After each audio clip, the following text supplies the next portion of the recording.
Mic check 1 2. Y'all let me know how this sounds because I know sometimes the microphone, because I'm going through YouTube Studio today to do this. I'm not going through StreamYard like normal.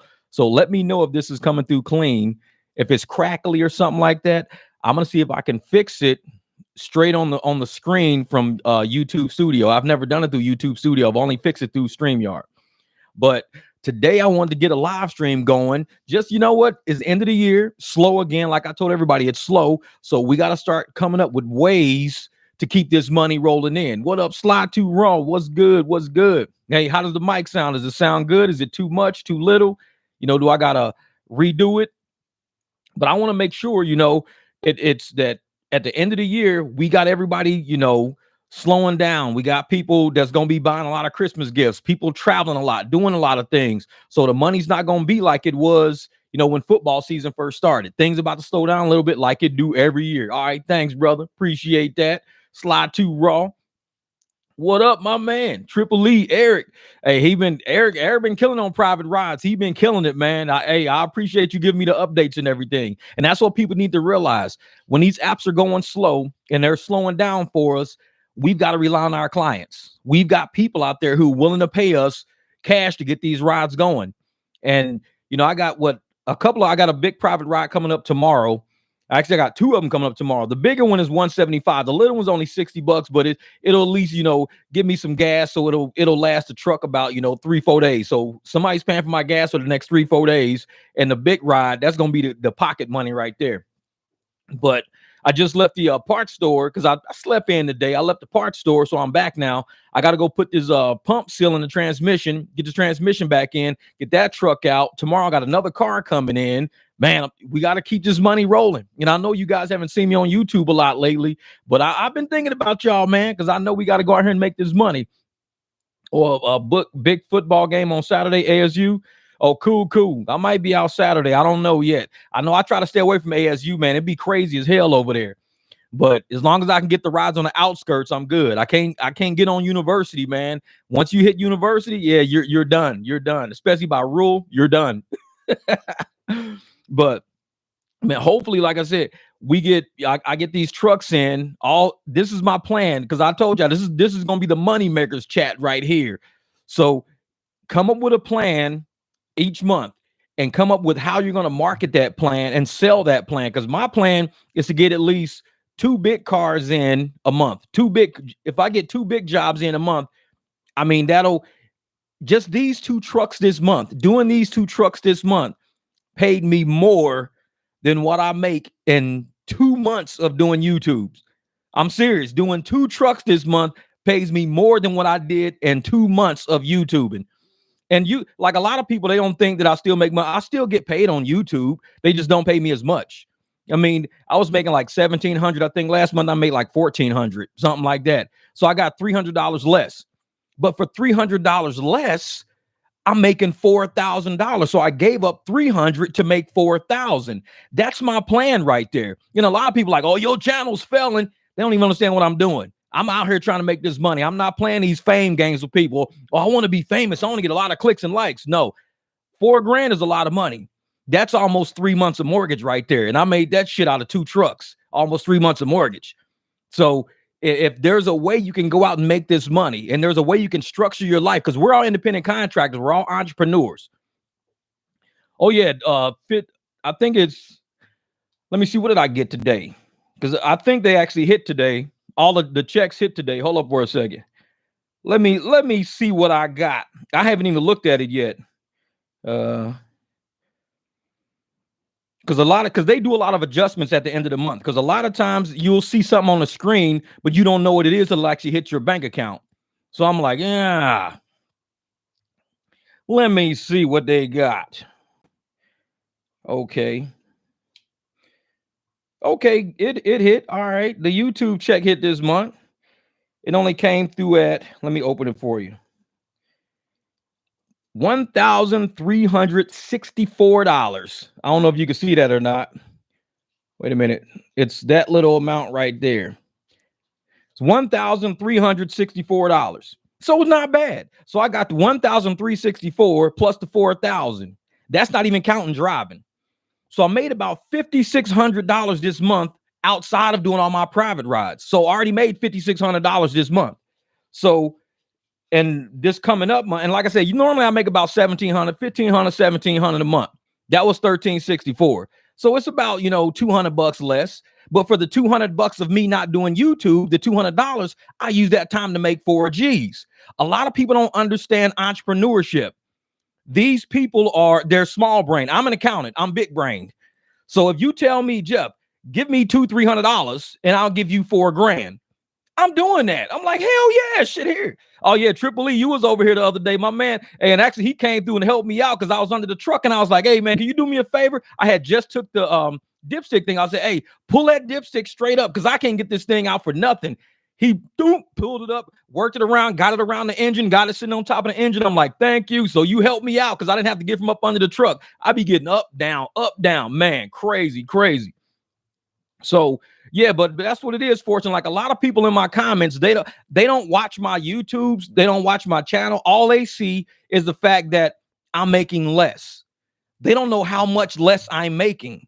They think I like got demonetized or something, or like I was making $8,000 a month and now I'm making $500 a month. They don't know what's going on. I was only making $1,500 to $1,700 a month. I show everybody what I'm making every month. I show I'll show the whole year. I've showed like a section of 6 months and I show the trend of what I'm making. I don't YouTube as much because if somebody tells me, hey man, we gonna give you $1,700 for YouTube this month, cool, but you got to do a ton of videos. Well, let's say I don't do a ton of videos. How much less are you gonna pay me? Well, we're gonna take about $200-$300 away from you. That's it, just $200-$300. Yeah, we're gonna. No problem. Take the $200 or $300 because now I can go make the $4,000 now. Anybody with a brain is going to say, do I tell these people with the trucks? No, don't bring the trucks over here because I got to do YouTube. I got to make this $300 more. I got to make $300. Don't bring your trucks over. What person that's an entrepreneur, that's a smart person, is going to sit up and say, yeah, I'm gonna keep making content so I can get that $300? No. I mean, you guys are supporting me through Cash App and Venmo, so you guys can make up the slack in what YouTube's not covering.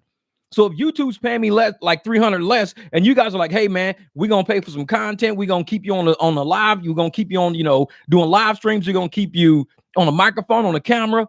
Here's $10, here's $15. That's how a lot of channels, a lot of true creators, real creators get supported through sponsorships and through the people who watch the channel. Most of the people that complain about my channel are people who I don't even give a shit about. Real talk. They come around, they don't super chat, they don't super thanks, they feel very inadequate. So they bounce around YouTube looking for a YouTuber to fuck with, not knowing who we really are, because most YouTubers don't even talk to you. Me, I know everybody. I know people. I chat with people. I talk to people. I know them. So these people think, ooh, I can go talk to this YouTuber. Ooh, while I'm there, I might as well just talk shit about them to make myself seem important. These people, I mean, you look at their channels, 10 subs, 15 subs, 3 videos, and they trying to advise me on how to do a channel. I'm like, bro, I make money. The fuck you talking about? I advise millionaires. That was my whole career, advising millionaires. You were inadequate trying to advise a person that advised me. You could never have my resume. You could never have my resume. And you in your face mad at me because I won't listen to you with 150 fucking subs and 6 videos and each one got 14 views on it and you trying to advise me?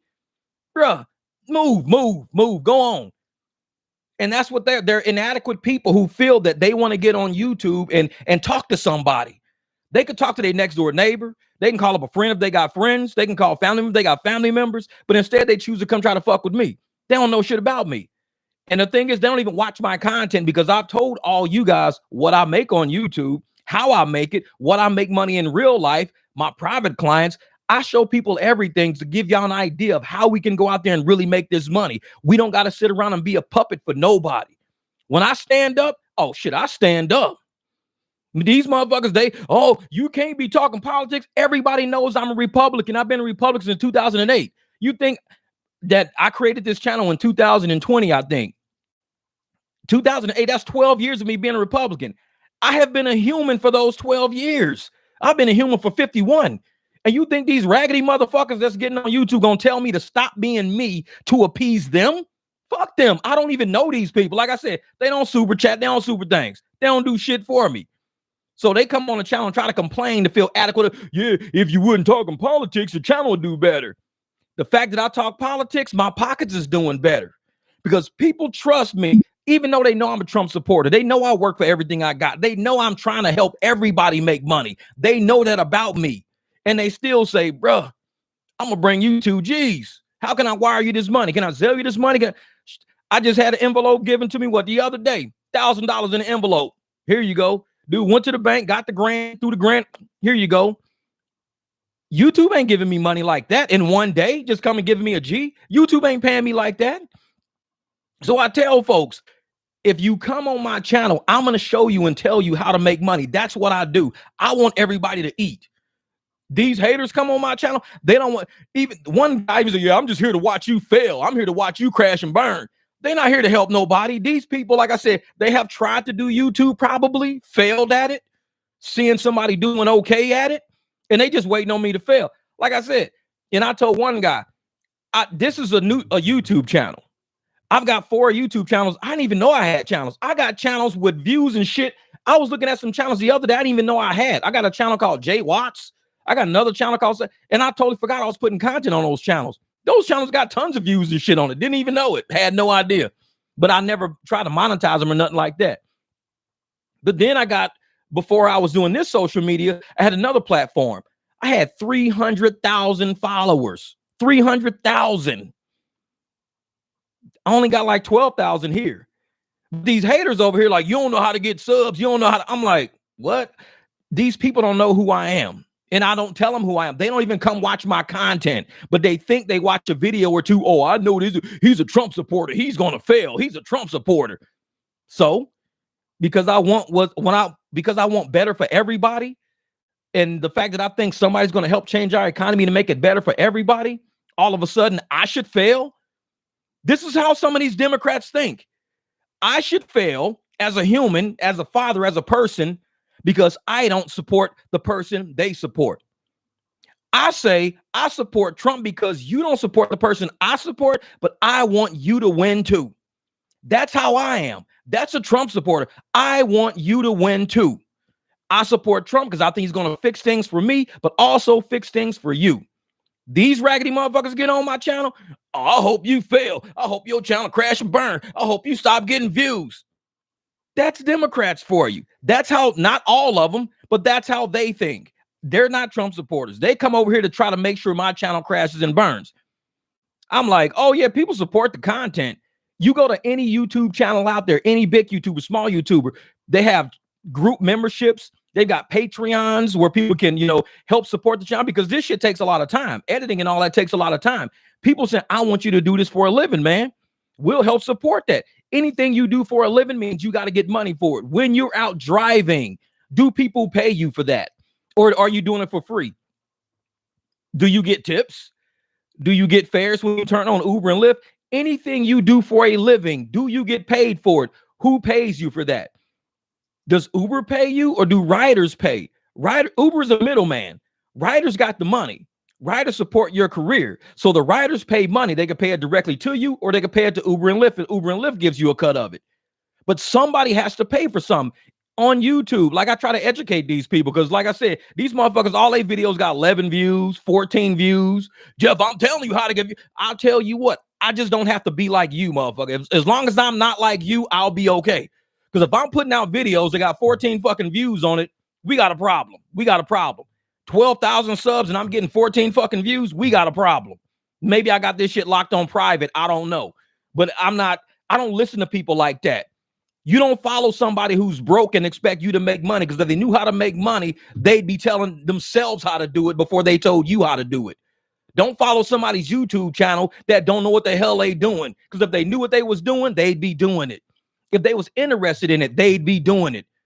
All these people want to do is try to feel adequate. Oh yeah, I'm the one who told him what to do, and that's why his channel was successful, because he listened to me. Well, why don't you listen to yourself? Why your shit got 14 views on it? Why ain't you listening to yourself?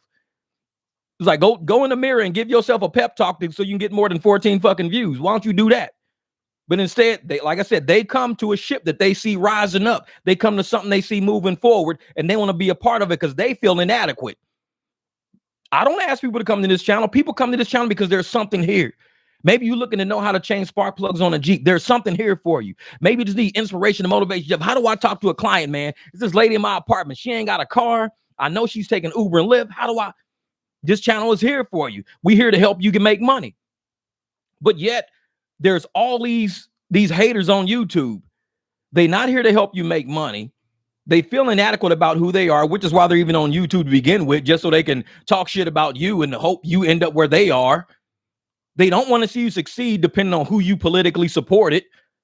And I'm like, I'm trying to help everybody win. I'm not holding back. I don't hold information back. I don't hold power back. I try to give everybody a little enlightenment to go out there and make money. But like I said, when you got haters like this all around, you got to check their ass. I tell them, I don't give a shit if you're on my channel or not. And they know I don't give a shit because they could be gone and this channel still going to be here. They could be, I'm still going to make money in my driveway. I'm still going to make money on the apps. I'm still going to have support from the channel. They don't have to be here. They want to be here because they feel inadequate about where they are in their life. Why ain't they working on their shit? They over here trying to destroy my shit so I look like them. No, I'm too smart. I'm a little smarter than that. And I like the new shit that's came out now. The new shit everybody like to talk about. Well, your son is the one that made you get on YouTube. He did. Because I was working on other content. I'm working in the garage. I'm working on doing other things. I was building my Jeep and everything at the time. And he saw what I was doing. I was like, Dad, you should put this on YouTube. Everybody on YouTube got Jeeps. You should put this on YouTube. I was like, I don't know. I'll try it, I guess. Let's see what happens. I had 8 subscribers. I was like, oh shit, this little kid's right. He's right. Never got on YouTube to make money on it. I got on YouTube to help people. As you can see in my description of my video, it says, if you want to learn how to save money or make money, this is this place for you right here. This is the place for you. What up, Duato? I got a video for that fortune picks. I got like 4 videos. Go to my search engine on my videos, and if you hit, car smell or fresh or something like that, you see all the videos I did. I'm telling you, man, if you ever got a question about anything, go to my channel. I got tons of fucking playlists. All you gotta do is you ain't gotta ask me shit. I've already recorded it all for everybody. It's already been said. So I can't keep saying it over and over. Hey, y'all, I made video after video after video. I've got like 3 or 4 videos on what I use. I just made one last week about what I use in the truck. So if you want to see what I use in the truck, watch that video I dropped last week. I'm always on channel. If you're not seeing these videos, that means you're not on my channel. And that's why I'm telling people, we got people that come on, they come around, they think they know shit, but they not on my channel. I'm dropping videos. And if you ask me questions about stuff, or like one guy was like, oh yeah, did you see this and this? Somebody asked me today, hey Jeff, did you hear about Uber and Waymo's partnership? I was like, what? Do I hear about Uber and Waymo's partnership? My motherfucker, I live around the corner from Waymo. Are you new to my channel? I always post about Waymo. So how you gonna ask me, you heard about Waymo and Uber's partnership? Bro, I got playlists. All you gotta do is go to my channel and type search for whatever's on your mind. Guaranteed, all these videos are gonna pop the fuck up. Now you know what I think about it. It's right there on the spot. Hold up. I got a candle going in here. That candle's heating shit up. Oh yeah, 1,000 videos, man. Like I said, I got a lot of content because I do more than just rideshare. I do repairs on videos. I talk about life. I talk politics. This channel is encompassed of everything. A lot of people who haven't been on my channel think this is only ride. Oh, you a rideshare driver. Motherfucker, I'm a human. I've been an executive, an athlete, a music artist, a father, a husband. There's a lot of shit I am. Don't just, oh, well, you're a driver. That's all you can talk about is a drive. Man, get the fuck up out of here. Don't try to come advising me on how to run my channel. YouTube don't like your channel. You don't know what I'm doing with this channel. There are so many people that have helped me start this channel. Remember when I first started live streams and these guys was helping me out because they already done it. These are the type of guys I listen to. These were former, YouTubers who had big careers in YouTube, big money, went off and now they do like businesses. They got investments going. They got real estate shit going. Big guys. And like, Jeff, this is how you can parlay it. They didn't parlay it for a YouTube career. They linked themselves with the right people in life. And when they linked with the right people in life, they started making so much money. YouTube was taking up too much. YouTube couldn't pay them like that. So they say, you know what? We had a great run with YouTube and everything. We can either sell the channel or we can just end it. And they chose to say, you know what? We're going to just end it and we're going to go make money. And they see people like me coming up. Jeff, I see you started a channel. Yeah, man, Dev had me do that shit, bruh. I'm going to tell you what, man, this is what you do, blah, blah, blah. So I was like, you know, you probably know what you're talking about because I've seen your shit. I know your channel. I know what you're talking about. These motherfuckers with 14 views on their videos in my comments telling me what to do. I don't listen to them. They're peons. If you knew what to do, your ass wouldn't have videos with 14 views on it. You wouldn't have 11 subs. Been online since 2014. You got fucking 11 subs on your channel. Come on, man. Your channel was created in 2014. How the hell you got 11 subs and you got 14 views on a video and you've been online for a decade?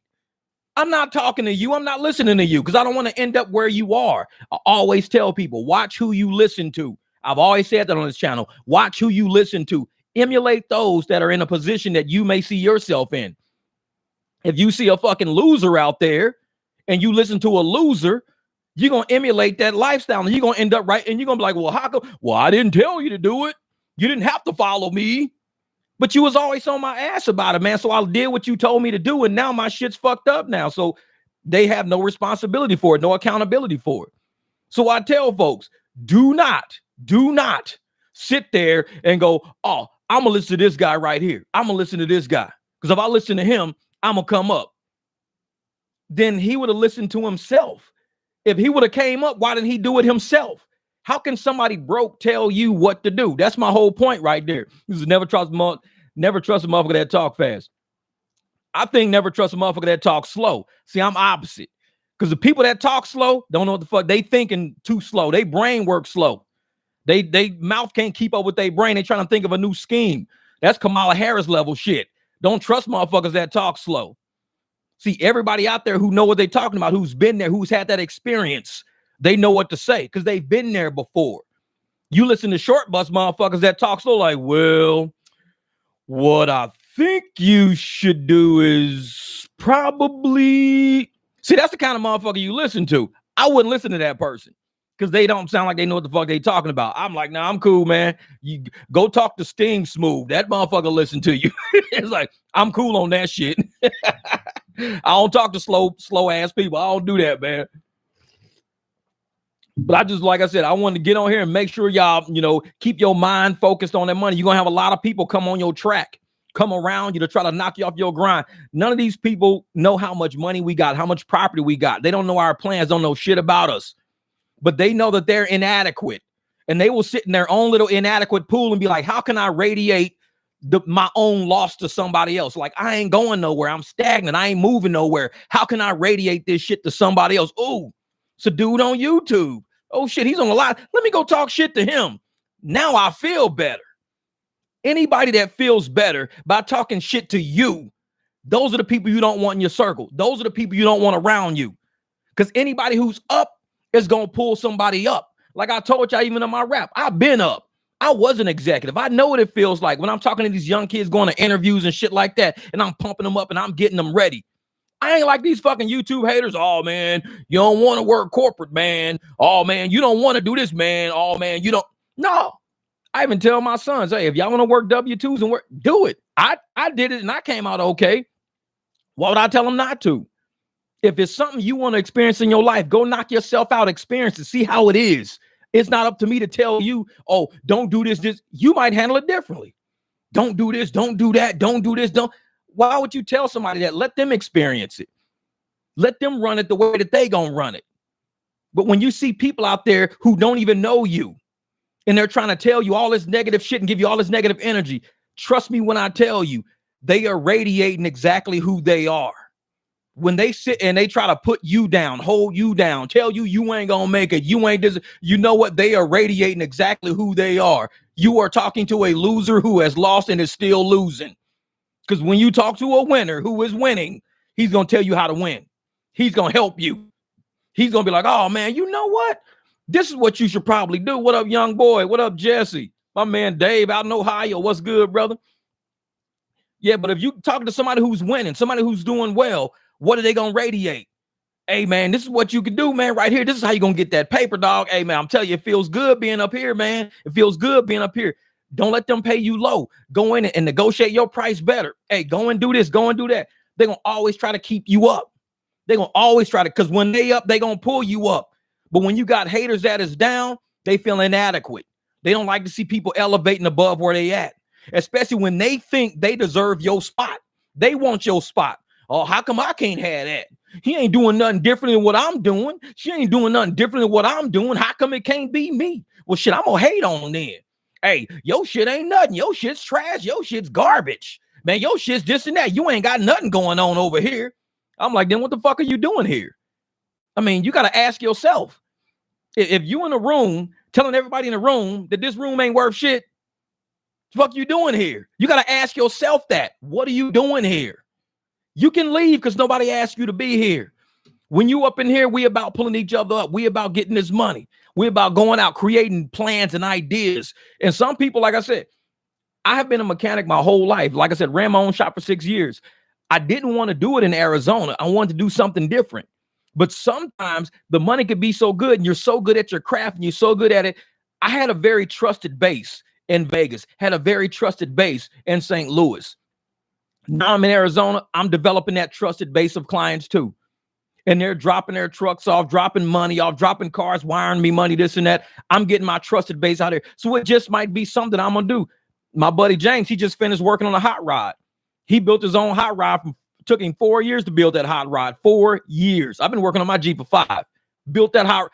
His shit could be sold at Barrett Jackson. That's how sick it is. Let me show you what he did. I'm gonna show you something real quick. This is the type of people I roll with. This is the type of people I fuck with. And when I tell you that, I really mean it. Like these ain't jokes right here. These are real people, actual people. I'm gonna show you what his car started out as. And then, like, this is my man James. He's out in Vegas right now. His wife, Val, I used to work with her a long time ago. We were both accountants. And then I met him. He was actually was he a Mercedes technician? He was a Mercedes guy. Okay, so this is how he bought the car. So that's the car right there. As you can see, that's what the car looks like. That's what he bought. He bought that car right there. I'm gonna see if I can, and then. You know, that's the other side of it right there. It's a piece of shit. He bought a piece of shit. But see, like I said, these are the type of people I roll with. Bought a piece of shit like that. And what? 4 days ago, and that was in 2020. So the pictures I just showed you is from 2020. I'm gonna show you pictures from 4 days ago. This is the car now. Fire engine red, bright white top, beautiful car. And it's got white flakes in the paint. The top is white flakes. This is the day he started painting it right there. That was like about, how many days ago was that? November the 6th. So on November the 6th, he was masking it off and everything. Like I said, 4 years in the works of painting this car. 4 years. 4 years. This dude's been working on his car. That's his wife, Val. That's my buddy right there. That's my buddy, Val. She's an accountant. We used to be an accountant together for like 3 years. We worked together. That's my girl right there. She cool as shit. But this is his next project, a little hot rod right there. But these are the type of people I roll with, I hang with. So when you see these haters and shit in my comments, they're not people that do shit like this. So you can just know it's not people I would even fuck with in real life. When you see, oh, your channel's garbage, your channel's trash, you this and that. For 4 years, we've been pumping James up. 4 years, we've been, hey, man, keep at it. When he was just redoing the Chrome, we click and like on that shit. We never said, oh man, that's a piece of shit right there, man. You should just go buy a car, man. You should. No, because we're garage guys. Hey man, that's what's up. New engine. Oh, I love that engine. When he was putting the new wheels on, hey, love them wheels, dog. Love them wheels. We pushing each other. That's what we do. We pushed each other. It took this man 4 years. Now this motherfucker sitting on this fire engine red, beautiful ass car, fire engine red. He could sell that shit up at Barrett Jackson, interior fucking immaculate. That's what a support group does around you. That's what friends do for you. They get you to go from something you bought, a project you bought, rusting out in your driveway, interior fucked up, no seats, no engine. And they get you to have something that you can go stick in Barrett Jackson and sell that motherfucker. That's what real friends do. That's what a support circle does. That's what I do on this channel. I see people come in. Hey, man, I'm trying to get this money. I'm trying to do this. I'm trying to do that. Well, you in the right place. This is what we do. We build people up. This is what we do. This is kind of, hey, Jeffrey, please tell Kenneth and Brown I said hello. All right, I don't know who those people are. I know. So people always telling me names of people, but I don't know who these people are. Like, dude, who the hell are these people? I don't know. Maybe I think I'm somebody I'm not. Like every other day, somebody tells me I live in a city I don't live in, a street that I don't live on, and they're throwing names at me all the time. Like, who are these fucking people? Like, I have no idea. I don't even know who you are. But like I said, I'm one of those people, man. So I don't know if you will go about this way. However, why would you hate on someone who is giving you help? Most people are too lazy, have no initiative on their own to be successful. Real shit, Mike. And that's what it is, man. All these years, we've been pushing people, helping people out, get from buying a project or being a project themselves. Most of us are projects. We're working on ourselves. We're doing things ourselves. And you get these trash ass people that want to come around and find some way to destroy you or tear you down. This is who they are. It's what their soul is. And when they radiate that, they're letting you know, I'm a trash person trying to bring you some of my garbage. Hopefully you end up in the trash where I am. That's what I'm trying to do. When we got people like James around, we got people like, Juan Vargas around, we got people like Jamil around. What do? We build each other up. My man Triple E, what do? We build each other up. And we do this not only in real life, we do it online too, which is why we constantly elevating and constantly going places, because the circle we got around us, we're good like that. When you got trash people around you, what do you get? Trash. That they just want to bring something to knock you off your grind because they say you're too high up and I don't think you should be there. I should be in your spot and you should be where I am. So let me pull you down and hopefully it elevates me. And I'm like, I ain't never been like that. See, I'm not like that. I don't tear people down just to make myself feel higher up.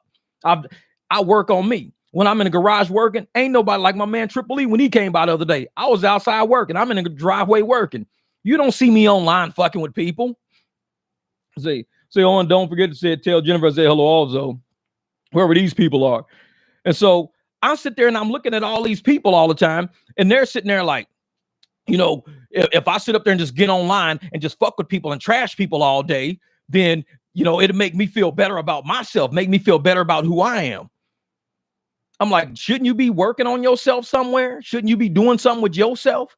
It's a lot of money to be made out here, a lot of opportunity to be had out here, which reminds me, next week, Tuesday, we got a big opportunity coming up. I already let about fucking 6, 7, 8 drivers know about it already. So I got a few more drivers here in Phoenix. If you're a driver in Phoenix, look in the description of this video. Shoot me an email because we're about to do something out here in Phoenix. We're about to do something. So if you're a driver in Phoenix, even if you're in Gilbert, Chandler, whatever like that, just let me know. Shoot me an email because Tuesday, we got a luncheon coming up on Tuesday. We got a meeting coming up on Tuesday. And we're going to sit and we're going to chat with a small group of investors on Tuesday. And they don't want a lot of drivers. We don't want to pack the place with 8,000 fucking people. We don't want that. It's an invite only. Good people who I feel are, private driver material. You got the vehicle for private rides. You're not renting a car, because if you're renting a car, you might not want to do this. This is something different. So if you're out there, if you're in Phoenix, you could be, Avondale, whatever. And this is what you want to do. You want to get private clients. You want to do something. Email me, because after Tuesday, the market out here is about to open up. Trust me when I tell you this. The market is about to open up in Phoenix. And anybody who wants to continue doing ride services, doing livery, or either doing delivery, this is an opportunity in which you're going to be like, you know what? This is another tool for my toolbox. If I jump on this tool in this toolbox, throw this in there, whenever, so like I always say in my other videos, when something's down, something else has to go up. So if you don't have something going down, if you got something going down, you're going to need something to elevate and going up. Like I tell folks, even if I'm losing $200-$300 a month on YouTube, I'm a mechanic. So when I say I don't want to do live streams 4 or 5 hours, 2-3 times a week, 4 or 5 hours, because in that 4 or 5 hours, I could be in my driveway that day making some money. 4 or 5 hours, you do that, you can make $5-6 grand a month. Instead of making $200, $300, $400 a month on YouTube, you can make 6 G's. So why am I going to sit there and say I need to stay online? And that's for people who don't have the talents that most of us have. Some of us, like I said, we're like James. Some of us have the kind of talents that we will say, hey, I want to go in my driveway, or I want to make something. We can make, like I used to make shirts out. These are the type of shirts I used to make, because we all ride motorcycles. And this is a shirt I made a long time ago. It's the 9 Brotherhood. That's what we call it. We call it the 9 Brotherhood right there. And so what we did is we all have our big M109Rs and we cruise around the country, wherever we at, up in New York, Florida, Missouri, Cali, up in Saginaw. My man's up in Sag Nasty, all them. Hey, Illinois, Chicago, all my man Mark and all. Hey, this is what we do. We're the brotherhood. So when we sit there and we promote and we help people outside of what we normally do, this is how you expand your horizons. This is how you make money. We got a lot of shit going on, man. I've always had something going on. Rideshare, not that it takes up a lot of time, but it can take up a lot of money, especially if you have car repairs you got to do. Like, luckily me, I repair my own car, so I don't spend a lot of money at shops. But if you're a person that has to spend a lot of money at shops and you say, well, I made $1,500 in profit this month. Well, all it's going to take is a $1,200 repair. And now you really only made $300 that month. All it's going to take is one repair and you're out. So you've got to have other avenues of income. And sometimes you got to make a sacrifice to get the reward. So I can sacrifice instead of me doing 14 live streams a month, I could do 5 or 6 live streams a month, still make $4,000 in the driveway and still make almost the same of what I'm making on YouTube. I mean, $200-$300 less. But I'm saving myself enough to go out and make another $4,000. So if you telling me, Jeff, we're going to help you make $4,000, but you've got to give up the $200 on YouTube. Can you give up the $200 on YouTube? An idiot like the people you see in my comments on my videos. Oh, no, I'm not giving up that 200, man. No, I got to do my live streams. And I'm like, what the hell? And I'm sitting there going, if this dude gonna sit there, here's another person right here somebody here trying to stalk me right here. Like, oh man.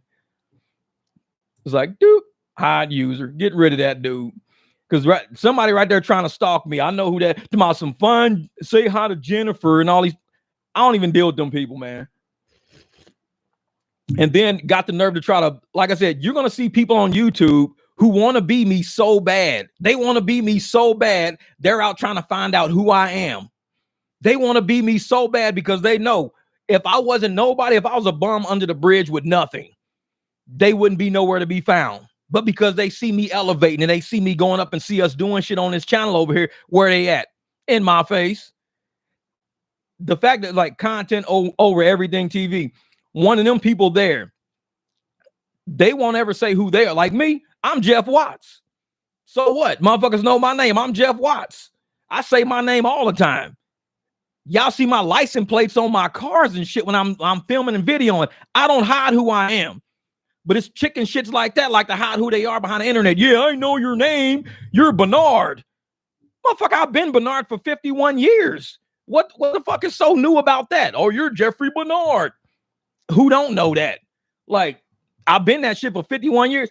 I don't like when people really think they know something important or they out trying to research and figure out who I am or find out who I am. And I'm like, these people, man, they're fucking garbage. I know it. Exactly. What's your social security number? These people, man. And this is what they do. They sit on the internet acting like they're really important because they knew if they really wanted to know who I am or they wanted something from me and you want to find out who I am or where I live and this and that, motherfucker, come to my house. What you waiting on? Just come to my house, knock on my door. Hey, Jeff, I'm the guy from the internet who think I know everything about you. Okay, so what?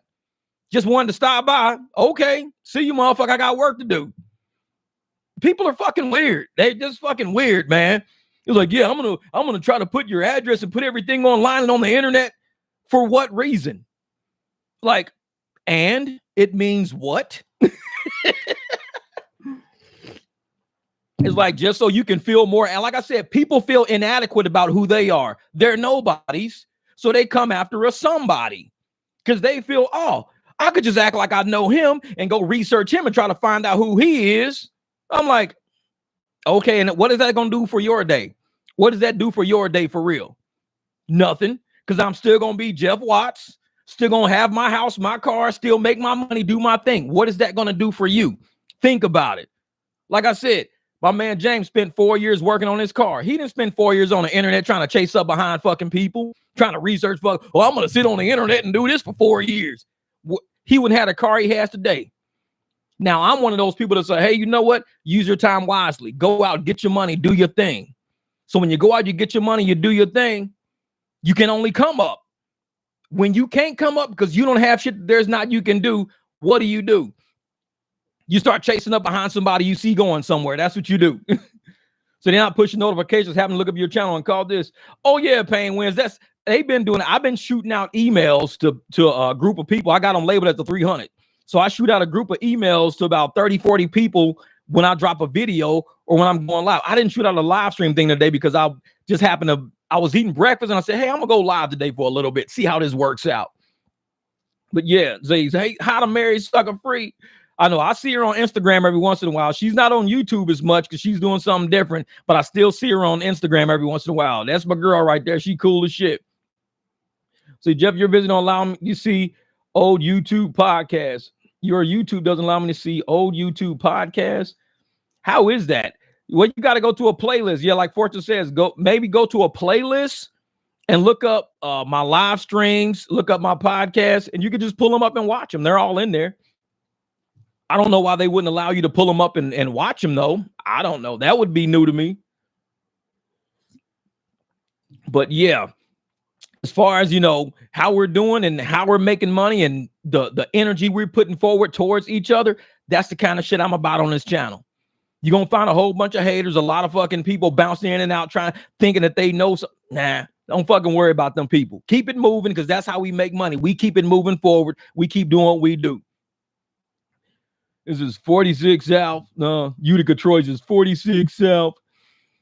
I don't even know who that is either. Another person, like all these people on here, like these people, whoever they think they are, like they really swear like 46 South or whatever that means, 46 South. Okay, I live in the 46 block. So what? Like all my live streams, all my ride-alongs and everything else shows everywhere where I'm at. Even when I'm at home and I'm live streaming, people can see where I'm at.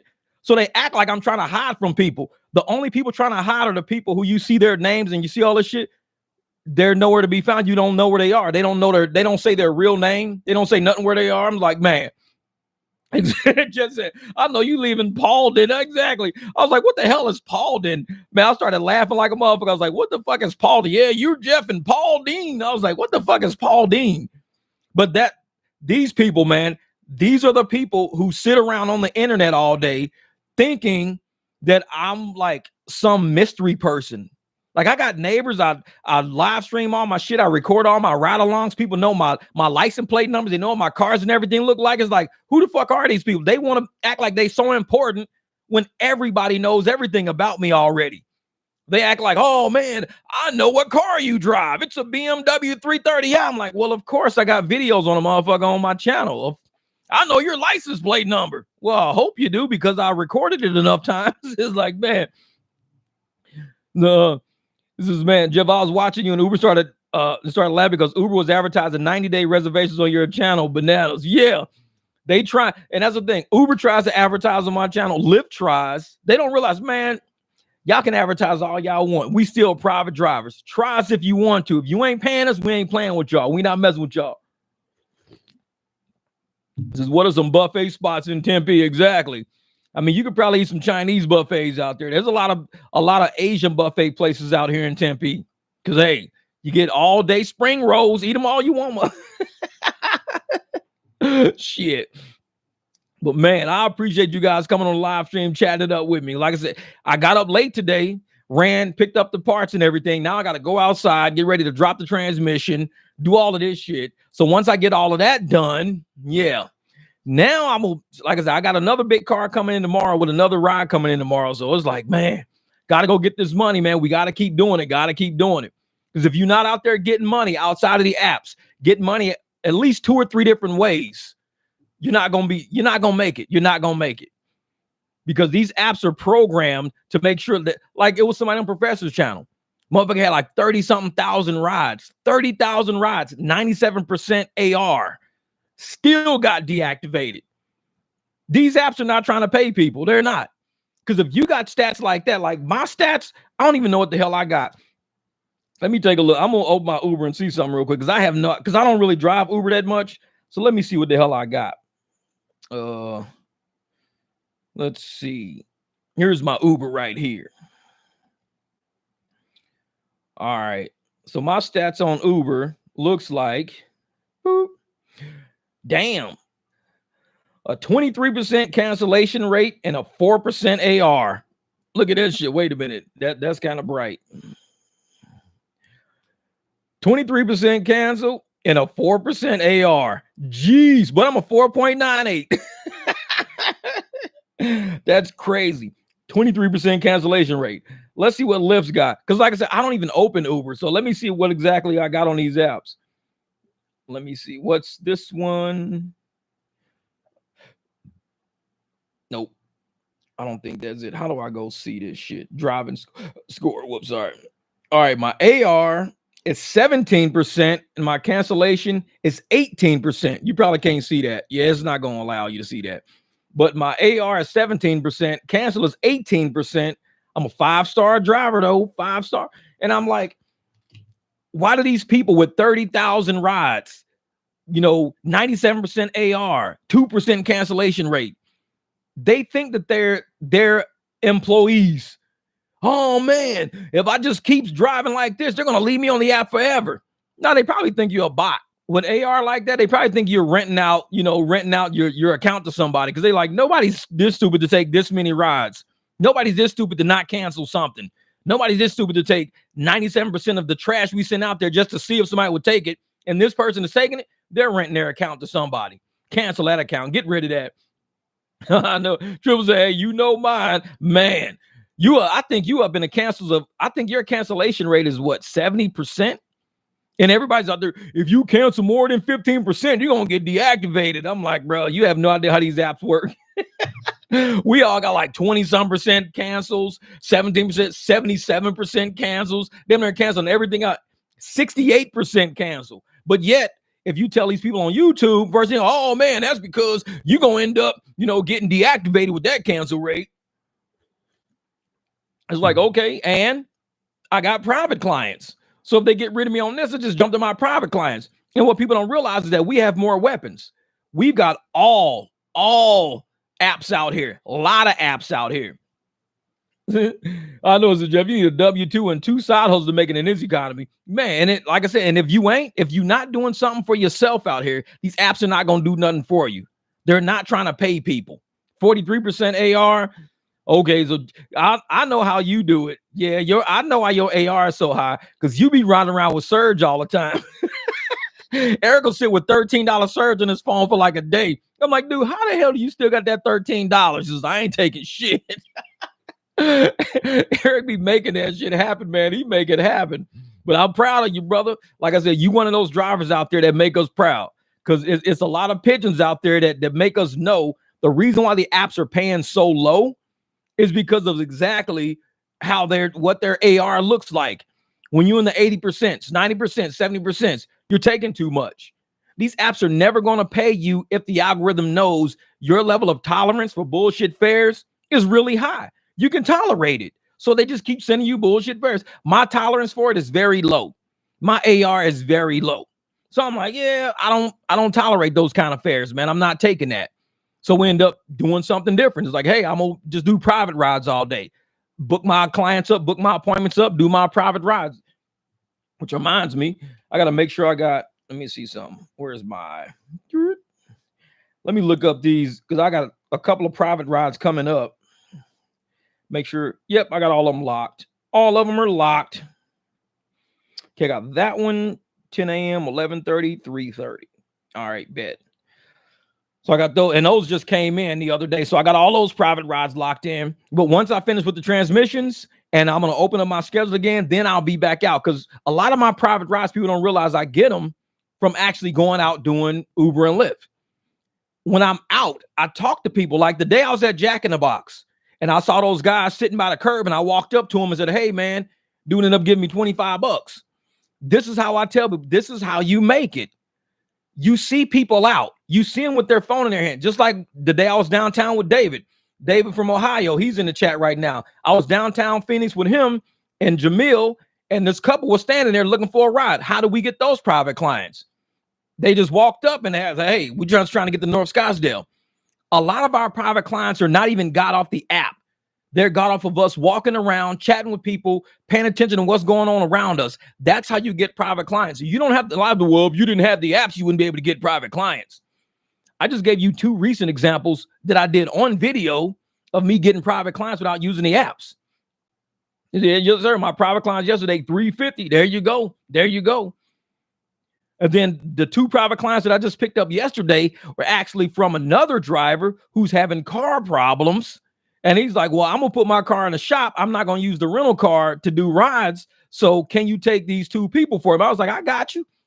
They got my phone number, text me back and forth. I set everything up. Everything's good to go. And it's like, that's how we don't even got to deal. When you got a team in the city you live, we don't even got to deal with the apps.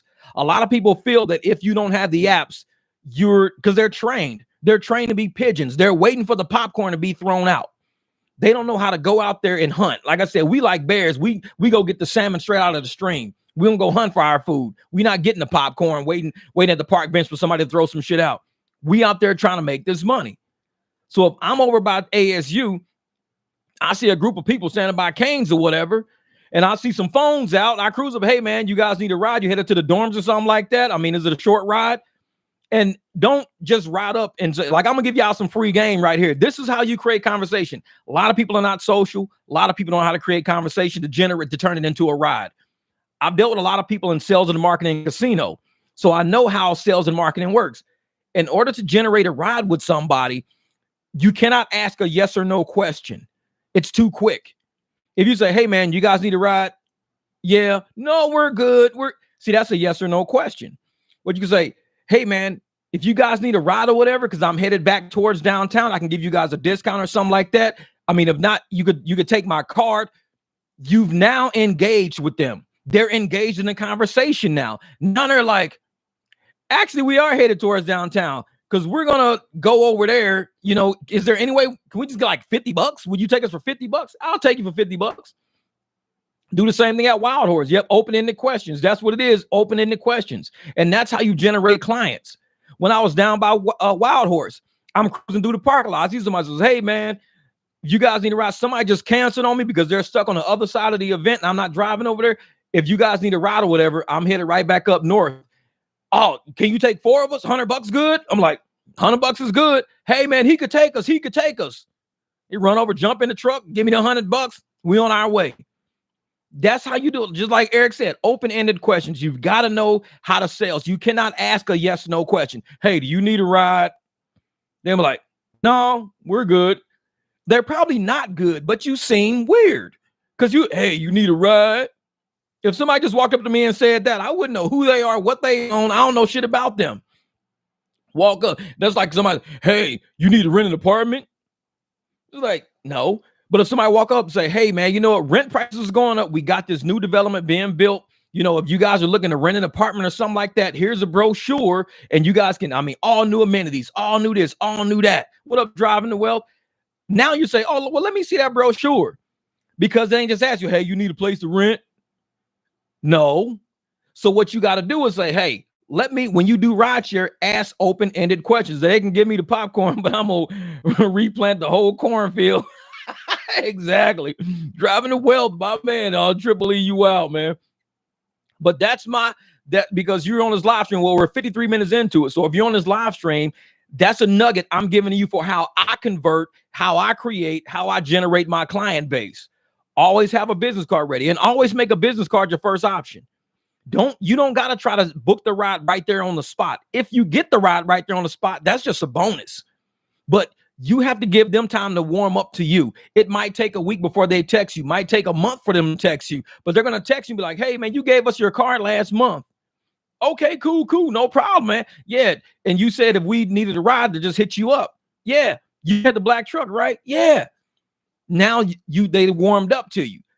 If you roll up to somebody at night and you too aggressive, a lot of people out here are aggressive. A lot of these guys with the black SUVs, and they're, a lot of them are actually, you can tell they're immigrants because they got that accent and they're at the events. They're, hey, ride, I'll give you a ride. You need a ride. Hey. They're too aggressive. They're scaring the shit out of people. People are like, no, we're waiting on our ride is on the way. They don't even have a ride on the way, but they're saying that because they're scared of this person. They have already been, jumped on or whatever. Just like I did a video about the one girl that said, she paid me 25 cash app and a friend paid me cash. I did it as a cash ride, gave me so I made $45 instead of like 15. I made like 45. Now, she said she was trying to, one guy she picked her up was like, I'll cancel the ride. You just give me cash only, just cash only. And she was like, well, I don't have cash. I got Cash App. Cash, because she the one who gave me 25 on Cash App. I only have Cash App. Like, no, cash only. You got to go cash only. And she was like, well, shit, we had to get out the car. She told me Cash App. I was like, okay, cool. And then when I got to the place, her friend gave me the $20 bill. I was like, so she gave me Cash App and her friend gave me a $20 bill when I dropped her off. I was like, that's what's up, shit. Yeah, I use Vistaprint. Yep, Vistaprint.com. That's it. Just go to Vistaprint.com. I print up cards. A lot of people going to have a lot of different sites that they use too. A lot of people say, well, I go Office Max. I go to Office Space. I go to, Office Depot. A lot of people use a lot of different shit. I use Vistaprint just because all my shit's already saved there. So all I do is I go, bloop, hit, ship, and they ship whatever. I don't got to re-enter nothing once I run out of cards, but I got enough cards back there to last me a while. So I'm good for a minute. But two of those people out there, though, that there's two people out there right now sitting and listening to this live stream thinking, I want to do private rides today, but I just don't know how. I don't know how to get started. You got to trust yourself better. There's always people on my email. I can pull up I wish I had split screen because I'm doing it through YouTube right now. If I had split screen, I could show you some of those emails I get are and I talk to people back and forth through email. They're very good conversations. There are people who are like, hey, man, I'll be watching your channel, man. I just don't know, man. Cash rides scare me because, that's what the media does. Main social media does it. Mainstream media does it. They try to scare you out of cash rides. I keep it easy. I say, if you don't feel comfortable doing it, don't do it. Don't force yourself to do something you're not comfortable with. Me, I'm comfortable talking to people. I'm comfortable working on cars. I'm comfortable taking out a transmission. A lot of shit I'm comfortable with. But if you're nervous about it, that person's going to sense that nervous. They're going to sense it from you like, oh, shit, you kind of nervous a little bit, man. You kind of on edge a little bit about it. You got to let it flow. When you meet somebody, hey, how you doing? You know what? Actually, I'm a private driver, too. I got my own business cards. I do my own thing. You pay less. I get more. That's kind of how we work. Kind of add a little comedy to it. Make it kind of upbeat a little bit. Because when you're upbeat, people raise up with you. It's kind of like what I was saying earlier in the live stream. You got people out there, low vibration people will drag you down. You got people who just wake up and all they want to do is bring you down. So if you go and you bring people up, you see a rider and you try to bring that rider up and you're like, hey, what does the rider do? He comes up to your level. Hey, you know what? Dude, you're a pretty cool driver, man. I tell you what, we'll be out of here in about 30 minutes. Will you be around? Shoot me a text, man. I might be around. Perfect. Next thing you know, you got a ride. 20 minutes later, you get a text. Hey, man, just seeing if you're still in the area. Actually, I'm sitting at a Circle K right now, man. Oh, can you come back and get us? And, we'll just use you. Cool, no problem, man. Happens all the time. But you got to give that up energy. When you give that down energy because you don't trust yourself, when you give that down energy where you're not secure and you're nervous, they're nervous because they're probably wondering, why is this driver so nervous? You're like, if you guys don't want to use the app next time, you could just text me if you want to. No, it's fine. It's totally fine. We do it on a company card anyways. It's totally fine. I love when they say we do it on a company card. That's my shit. When they say, this is the shirt I wear. I gotta show you this shit because this is funny. I wear this a lot. Y'all probably already know what I'm gonna pull up. Yeah. This is the shirt I wear right here. I wear that shirt a lot. Because I let people know when they tell me, oh, man, I do it on my company card. I do Square. So if you got a company card and it's the tap and pay, you could just pay me right now through tap and pay on Square and it'll send you an invoice right to your telephone number. Oh, for real? I could email it. Oh, well, shit, let's do that then. Let's do that. Love when they say, well, I got a company card. Oh, I could do Square. We could do tap and pay. So you could pay right here on the spot, man. It's like, shit. Oh, yeah. Oh, hell, here comes some parts, man. Here comes some parts. Yep. The big parts truck is out there dropping some shit off. The people got to realize it's not illegal to go private. Exactly, driving the well. Even Uber says that. They say off-app rides are prohibited unless you abide by local regulations and permits and certificate, all this shit, insurance and all that. So You can do private rides all you want. These fucking dogs, man. Every time a parts truck comes, this is what they do. Hold up. Go get him. Go get him. The big dog didn't even start barking. The big dog is looking at me. He's like, what the hell are they looking at? I'm like, yeah, they barking at the parts truck. Exactly how I made $200 sitting in the strip club with those customers. Talking to them made them feel the vibe. Yeah, Jesse, I remember that night, man. And that's what it is. Once you feel that customer out, you know whether or not you want this person to be a customer of yours. There are some people out there I wouldn't really fuck with because they kind of seem off from the get-go. Hey, man, I mean, they on the app. We're on the app. Hey, man, could you do me a favor and stop at my cousin's, you know, this and that? I'll tip you in the app. I'll just say, nah, man, I'm not doing, I don't do stops like that because the app, man, say they keep our tips and all of that stuff. I tell you what, I can end this ride right now and you can just do Cash App or Venmo for the rest of the ride. This is what I'll charge you. We can do it like that. No, I'll just leave it on the app. Okay, cool. Then you get to where you're getting to. Actually, I did that the other night. I had a ride. Let me see if I can find this. I had a ride the other night. Let me see, because it was the last night I actually did rides. Activity. Man, it was a long ass time ago. Was it a black or a black? Oh, it was the black SUV. Was it that one? Yeah, it was a black SUV. So, and the thing is that I had to drive 7 miles to get to them to take them 2 miles. So it was a 9-mile trip. I had to drive 7 miles. That's me way in the purple, way over there. So I had to drive all the way to the pink to get them and take them 2 miles south.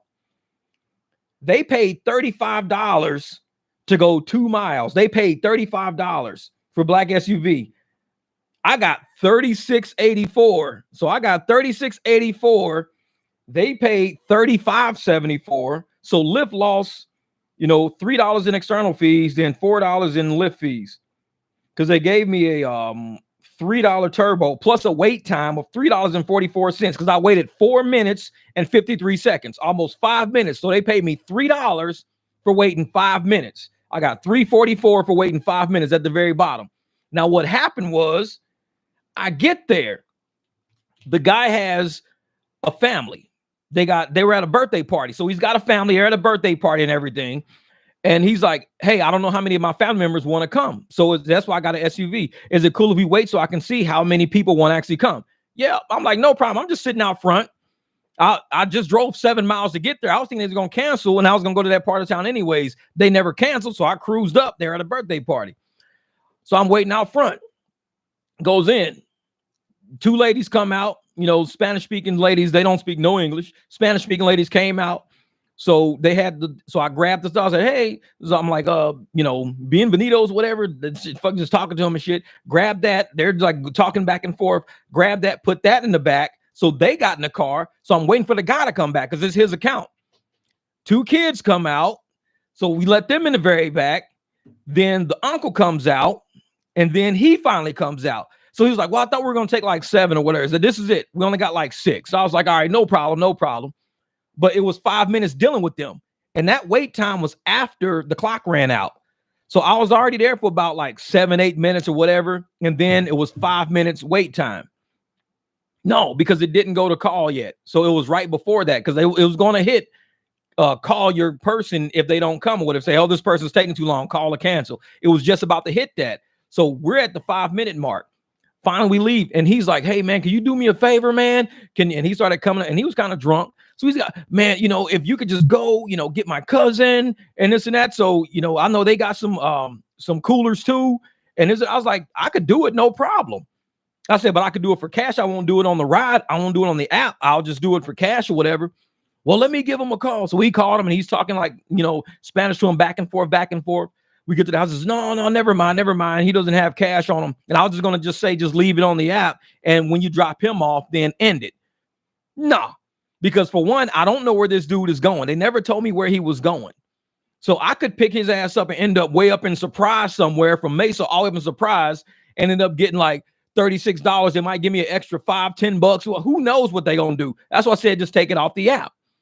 And if people are comfortable with you and cool with you, they'll do it. But like I said, the guy was going to call. He was going to do it, but his cousin just had no money. He was going to just leave it on his app. And I was like, no, I'm cool with that. Nope, I'm cool on that shit.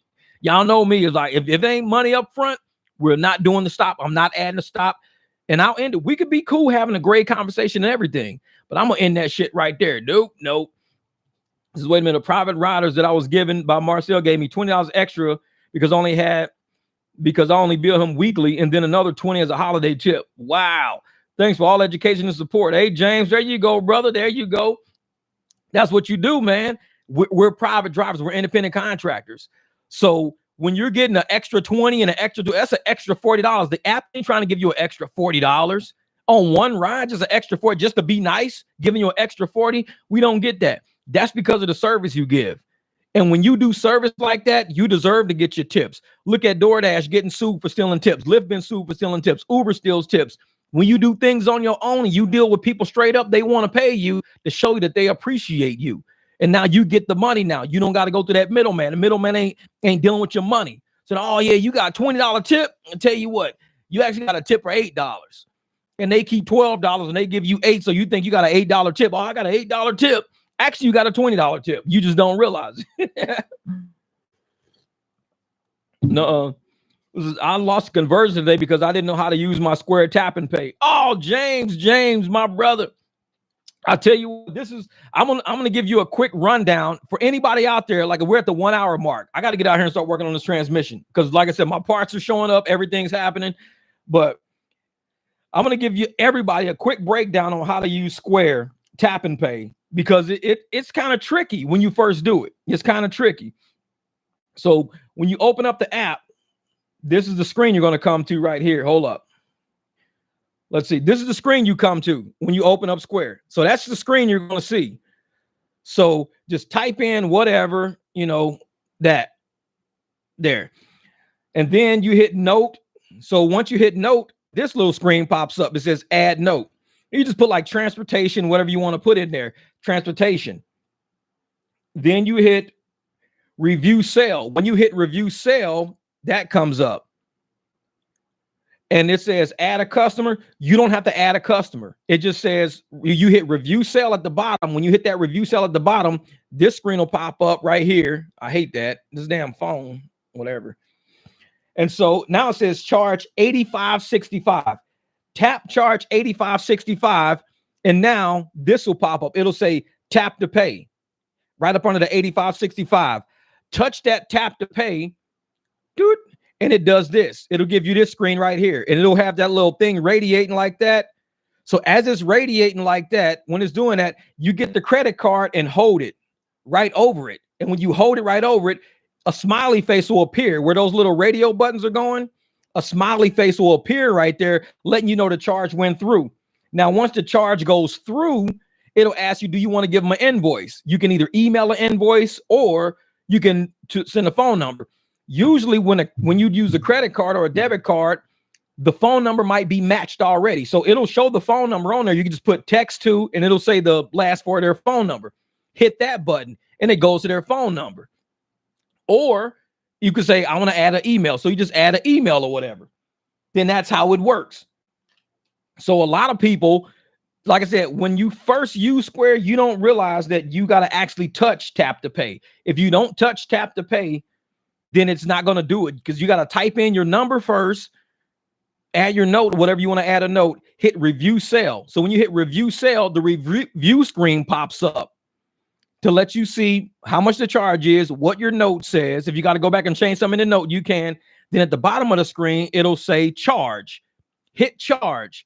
When you hit charge, the charge screen will come up and it'll say tap to pay, or it'll say manually enter or whatever. Like if the tap to pay don't work, you want to manually enter it, touch the blue tap to pay. Once you hit the blue tap to pay, the little radio button will start doing like this. And that's when you just hold it over the card. Bloop. It just pays, and it's quick, man. Yeah, plus you can set it up to have a tip screen. Yep, you can set it up to have a tip screen, 20%, 10%, whatever you want to do. Usually, I tell people I charge enough to where I don't even tip because that's my discount to my riders. A lot of people, even though you say, hey, 175, they'll still give you just hit 200, just charge 200. Okay, cool. It happened to me and Jamil. Me and Jamil was out, And the guy was supposed to pay us $175 each. So it was like $175. Cool. So Jamil had his phone, I had my phone, and the guy was like, just put 200 in. Both of us, no, just put 200 in. Each one of y'all put in 200. So we both put 200 on our phones. The guy gave us a $25 tip right on the spot. Both of us, 200, that quick. So sometimes people will do the tip right in the payment, so you gotta go to the tip screen. But with the tip screen, you can ask them if you want to leave a tip or not, this and that. And some people might say, no, it's fine. Or they might say, oh, actually, yeah, leave 10% for a tip. Me, I don't really charge people a tip. I'm like, whatever. I'm charging it up. Like when I took the people last week, well, I took for what it was $250. No, it was $225. I did a trip for $225. So I said, well, you can give me the half up front as a deposit. So they gave me the $112 up front. It was like 112 something they gave me up front. No problem. So when you pick me up, you can give me the other 112. That'll make the 225. Instead of that, they end up giving me 157 or something crazy number like that because they added a tip to that one. So it was 112 plus a tip on the 112 to make it like an extra, like, I don't know, $40, $50, something weird like that.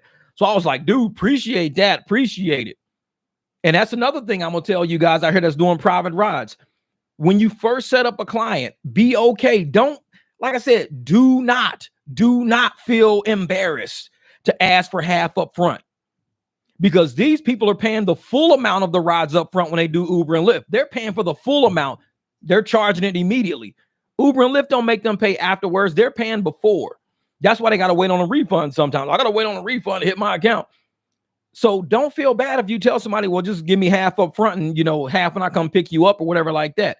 Get a deposit. It's totally fine. When I do my car work, my automotive work, always make sure I get money up front because I got to go buy parts. Not only do I got to buy parts, I got to take shit apart, break things down, make sure I inspect everything. For me to come out of pocket myself for somebody else's car, I got 5 cars here. These are mine. So now I got to pay for somebody else's car out of my pocket? Shit. Because you might sit there and break their car down, get it all figured out. Then you say, hey, man, I know I said I was going to pay you for that, but something just happened. I ain't going to be able to pay for that repair, man. Is there any way you could just just put the car back together? I'll just come pick it up. You're like, bro, I done took off all these bad parts. I done ordered all these new parts. They're sitting in my garage right now. Well, just put it back together with the old parts, man. Just now you talk about my time. I've spent 2.5 hours taking this shit apart and inspecting everything. Now it's gonna take me another hour to put it all back together. So 3.5 hours of my time I just gave away for free because you felt like you just don't want to pay for the repair. Now, always get a deposit up front. If you're doing independent contracting services, get a deposit up front. Because if you don't get deposit up front, you may be putting yourself in a situation where you've given up your night, you drove to a place to pick somebody up, and now they're like, oh, actually, we got another ride. I totally forgot to text you and call you. We got another ride. Now, if they would have gave your ass a $75 deposit, they wouldn't have forgot about that $75. They would have called you, hey, you know what? I know we gave you a deposit, but we actually got another ride. So don't even worry about coming. You can keep the 75. Don't even worry about coming. We got another ride. So you just made 75 for nothing. Or they might say, hey, can you give me a partial refund or something like that? You might get that. But to not get a deposit at all, drive 20, 30 miles to get somewhere, only to be told, oh, totally forgot to tell you, we got a friend coming to get us now. Okay, well, I gave up my night.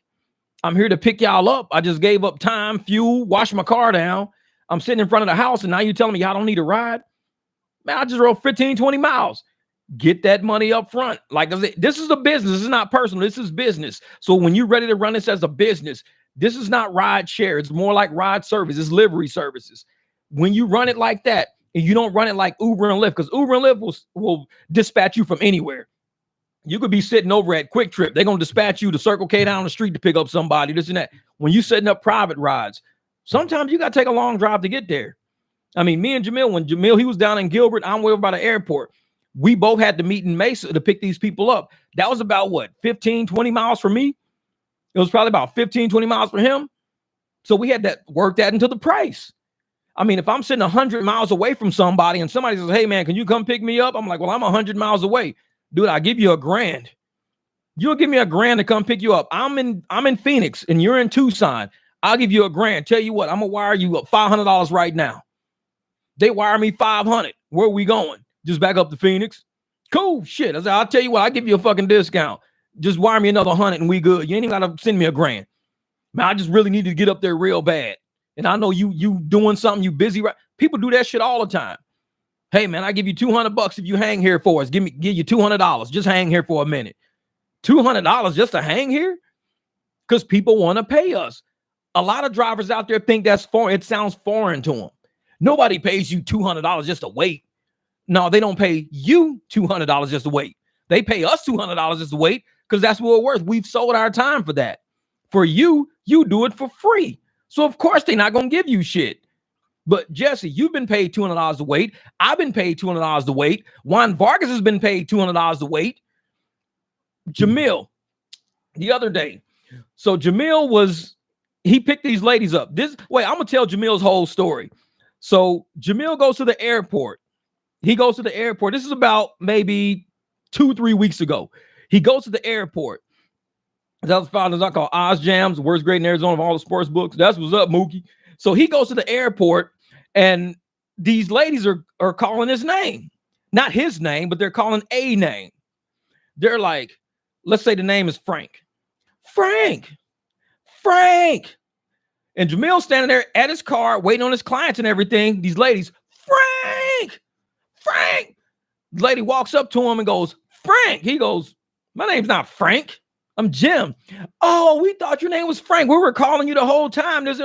Our driver, he's running late. He's not here. He was supposed to be here. He's not even here yet. So Jamil's like, well, shit, here's my business card, this and that, don't deal with drivers that, aren't showing up. And I was just, yeah, he was supposed to be here. He's not here yet. We thought you were him. And Jamil's like, no, I'm not him, but here's my card. So they said, okay. So they're like laughing and joking and everything. Jamil clients come, gets in the car, drives off. No problem. The ladies text him or they call him. Hey, can you do us a favor and come pick us up? He's like, sure, no problem. Gives them a price and everything. They pay us price, no problem. Everything's all good. It's all gravy. Pay us like say $100. Pay them $100. Fine. They call him again and say, hey, we need you to take us somewhere, this day. So Jamil says, okay, no problem. So he gives him a price. He looks at the Uber Black, looks at all the stuff, he says, you know what? I'll charge you $150. I'll charge you $75 there, $75 back, $150. He said, because on the app, it shows with scheduling and everything, just one way is $150. Just one way, $150. And it wasn't that far of a ride, but because they added all those fees to it, it made it $150. So the lady was like, okay, no problem. We'll give you $150 total. No problem. $150 total. And the trip was going to cost him $300 round trip. He goes, picks the ladies up. The ladies like, hey, oh, thanks, James. The ladies go, thank you so much, Jim. This and that, and blah, blah, blah, blah, blah. They send him $300. And he goes, Jamil goes, well, I told you it was only like Uber was charging you $300. I was only charging you guys $150. I said 75. This is no, we're going to pay you what we would have paid Uber. This is what this just happened to Jamil like maybe 4 or 5 days ago. These were people at the airport who wanted a private driver whose driver didn't show up. They was calling him somebody else's name. He was very proactive and he says, you know what? Take my card because your driver should be here. He's going off. Your driver should be here. You should not be up. I got somebody that's coming. I got to pick up. Your driver should be here. Here's my card. Because if I can't show up, somebody on my team would show up. Here's my card. Now that's his client. He came back, picked them up, and then they said, we're going to pay you what we're going to pay Uber. Because people want to pay us. They don't want to save no money. They wanted a reliable driver. Jamil was right there. And like I said, Jamil hangs out at the airport all the time. I don't go to the airport. He will hang there. And he'll call me from there and we'll laugh. He says, yeah, man, this and that. He'll have double bookings. Jeff, can you do me a favor? Can you come up, pick up Derek? And I appreciate that because I went and picked up Derek the other day.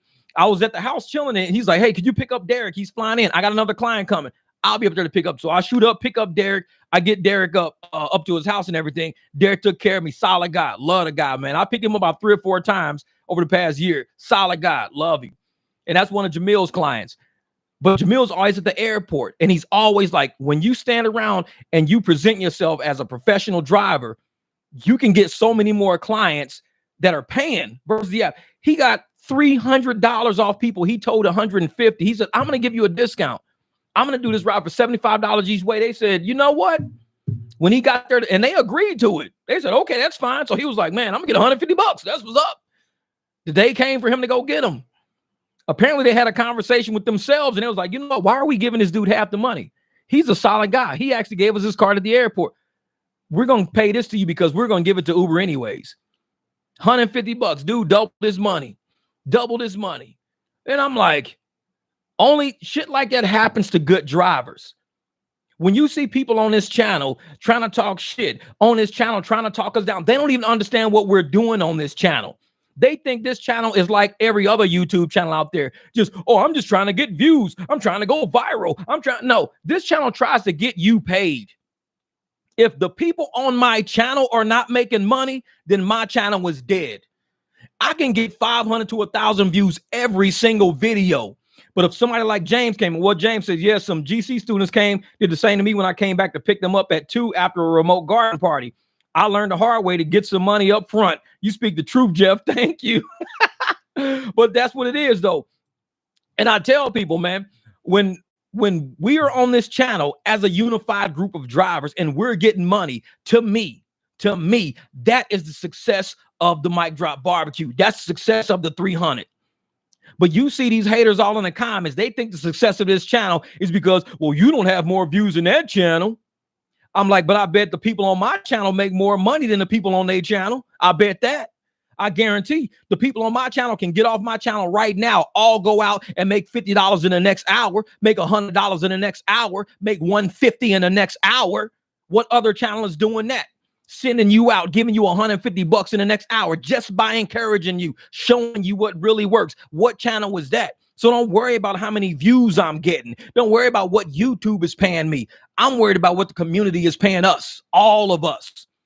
Because when I can sit and make 4 G's because the community is taking care of me to the tune of $4,000, the community is like, Jeff, hey, man, you saving us some money, bro. I could drop this shit up at the shop, man. I'll be getting my hand at, man, here, let me drop the truck off, give you some cash. Here's my keys. Take your time, bro. Do your thing, man. Do your thing. You saving me, man. When the community take care of us like that, that's what this channel is all about. And a lot of people are completely missing the boat. They think that this is just some old raggedy ass channel trying to stack views and pad views so I can sit around like, ooh, did you guys see how many views I got on the last video? Oh my God. Did you see all the subs I got? Oh my God. Did you see this and that? Oh my God. What the fuck does that got to do with any of us making money? What does all of that shit got to do with all of us making money? Nothing. This channel is not what they think it. Oh, you just a Rideshare channel. No, this is a money channel. It's a money channel. The money channel. Exactly. We know lesson number 1, know your worth. And that's what this channel teaches people. Know who you are in the scheme of everything going on around you. Know who you are. Because when you sit around and you playing this game with letting people play games with you and shit, diminish your worth, lower your value, you're going to try to sell yourself. Imagine me listening to all of these idiots in the comments on those other, oh, you just need to do more videos. You think I'm going to tell my clients, don't drop your truck off for a transmission job because somebody in my comments said, I need to do more YouTube videos. I can't do YouTube videos if I'm working on your truck trying to make $2,000. I could do a YouTube video and make $70 on that video. I can make $70 on that. I mean, you're trying to give me $2,000. I'm trying to get $70 for making a video. Let me go make this video and make this $70. Motherfucker driving a truck will be like, what? Wait a minute. You telling me you're going to make videos to get $70 and I'm trying to give you 2 G's for real. That's the thing. A lot of these people in the comments don't even see what we doing. This is the money channel. Let them talk the shit they got to, like I said, I don't care about none of them saying what they got to say because everybody's got their opinion. Just keep it respectful. When you come sideways at me, when you try to talk shit to me like, hey man, you an idiotic motherfucker, Jeff, you stupid, your channel's raggedy, I just kick them out. But if they just disagree with how I do shit, I'll explain what I'm doing. I say, see, you trying to be a YouTuber. Me, I'm a podcaster. That's different. Podcasting, we get paid through sponsorships. We get paid through channel support. We don't always get paid through YouTube. Some people get paid through Patreon. Some people get paid through channel memberships of other websites like Epic Times and all of those. All those people, they do not get paid by YouTube. Candace Owens, she don't get paid by YouTube. How do they get paid? Through other sponsorships, through people who actually watch her channel and support her channel. So no, I'm not a YouTuber. I'm a podcaster. I'm a garage guy. I'm an Uber driver. I'm a professional driver. I'm a Lyft driver. I'm all of that shit combined. But what I'm not is, oh, look at all the video. Look at all the views I got on my lap. Did you guys see the views on that? Oh my God, it was crazy. Look at the views. Did you see oh man, view? Oh, did you see how many subscribers I got? Oh my God. Have you seen? No. All my shit. I'm making 10K betting with OzJam.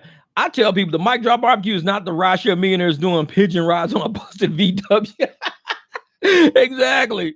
Yeah, exactly. Yeah, I ain't got no car. No, nobody give a shit about that for real. Because if your whole channel is not doing something to put the money in the pockets of the people that watch your channel, what good is your channel? What good is it?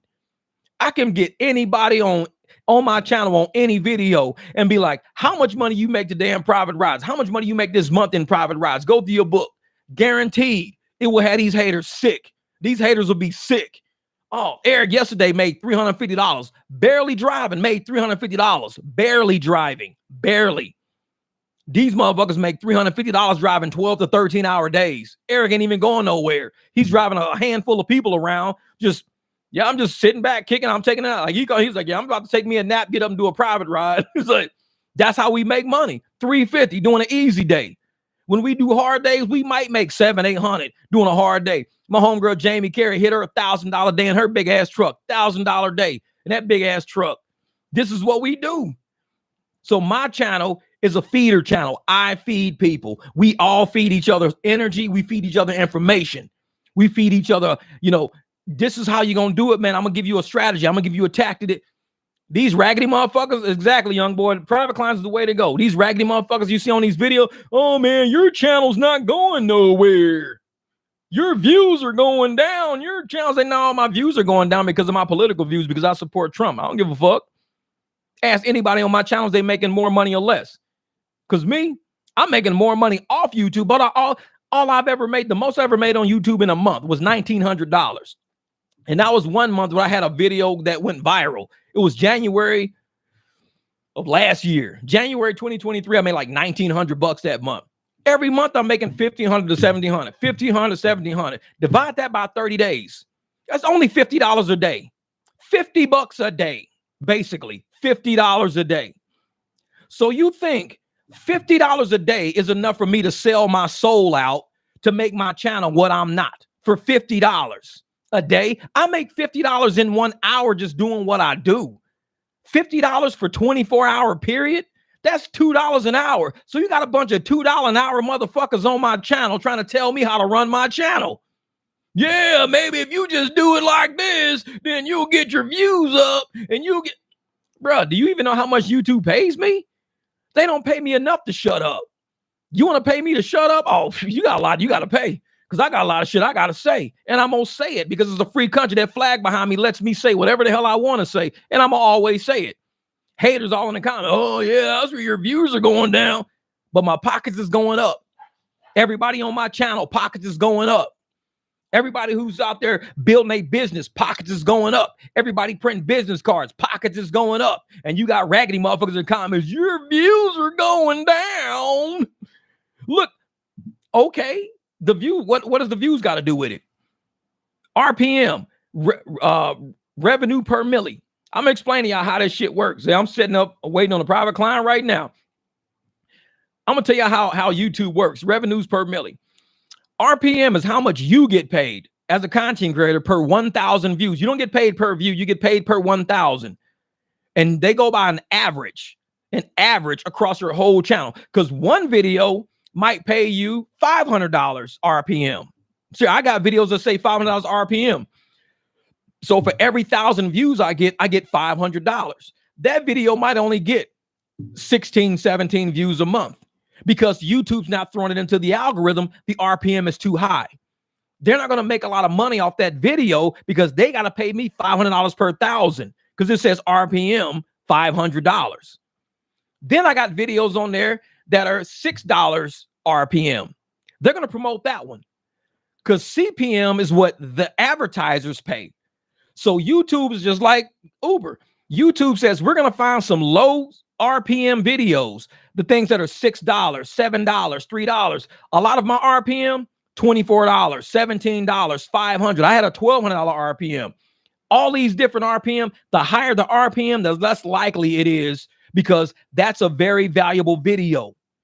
So if it's a very valuable video and somebody says, I want to advertise on that video, how can I advertise on it? Well, his CPM is this much. You got to pay this much to advertise on Mic Drop. Damn. Yeah, well, he's got high RPM.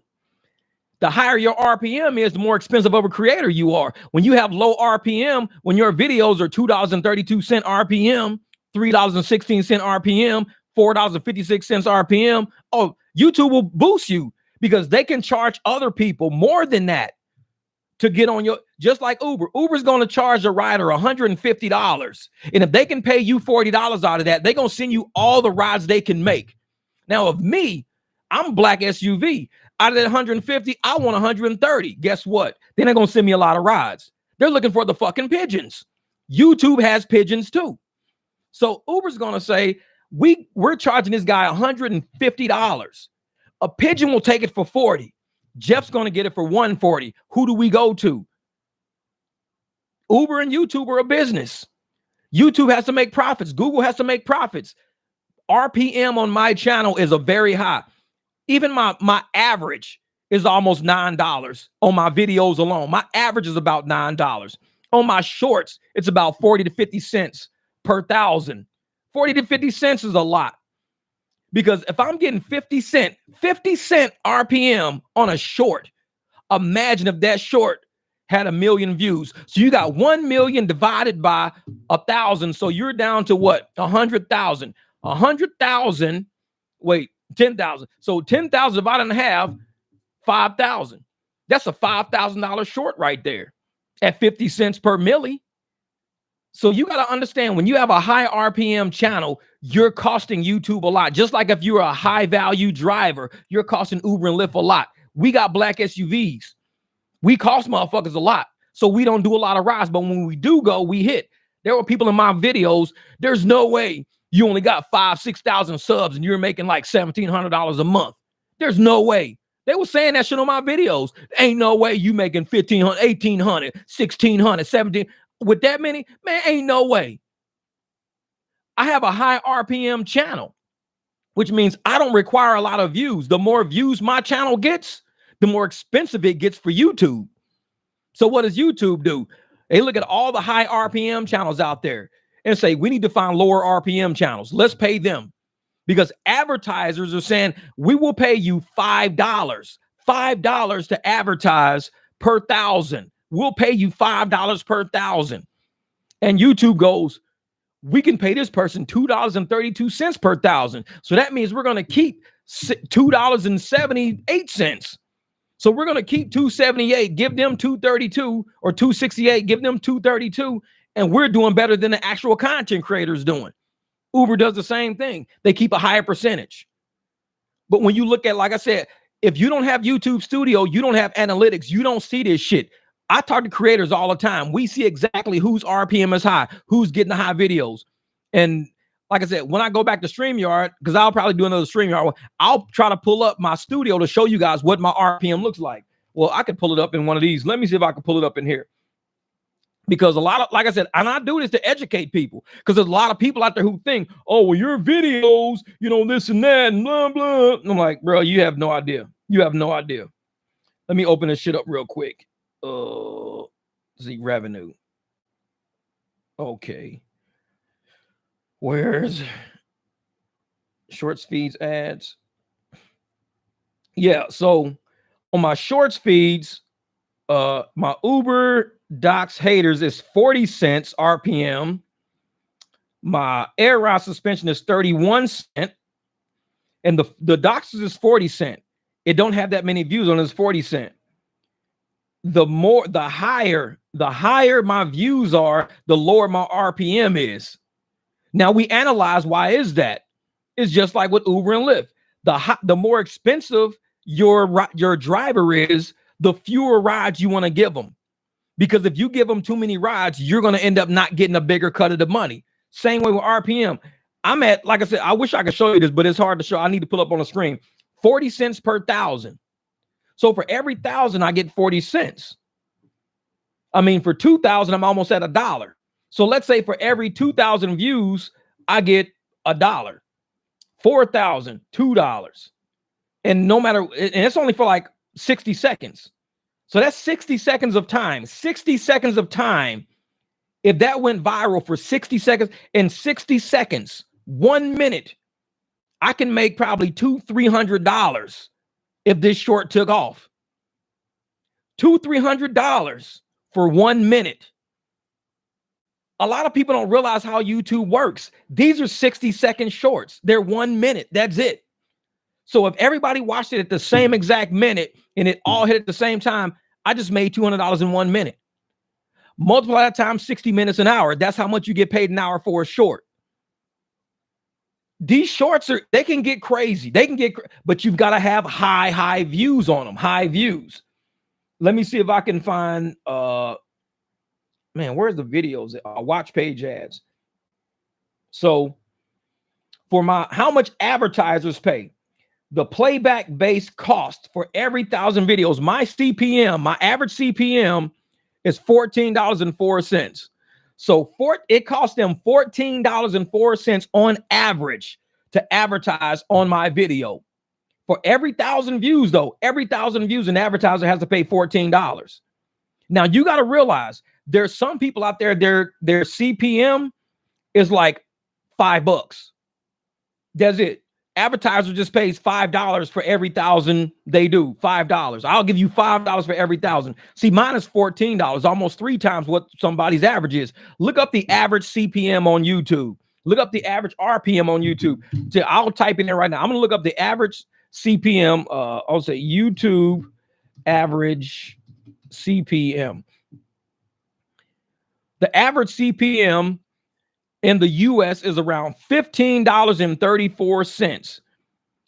Say CPM locations rate, the average CPM in the US is 38 cents, while the average in Spain is $4.38. Yeah, that's great. So it says location CPM rates in 2023, the average CPM on YouTube ranged from $2 to $15. So from $2 to $15, that was the average, $2 to $15.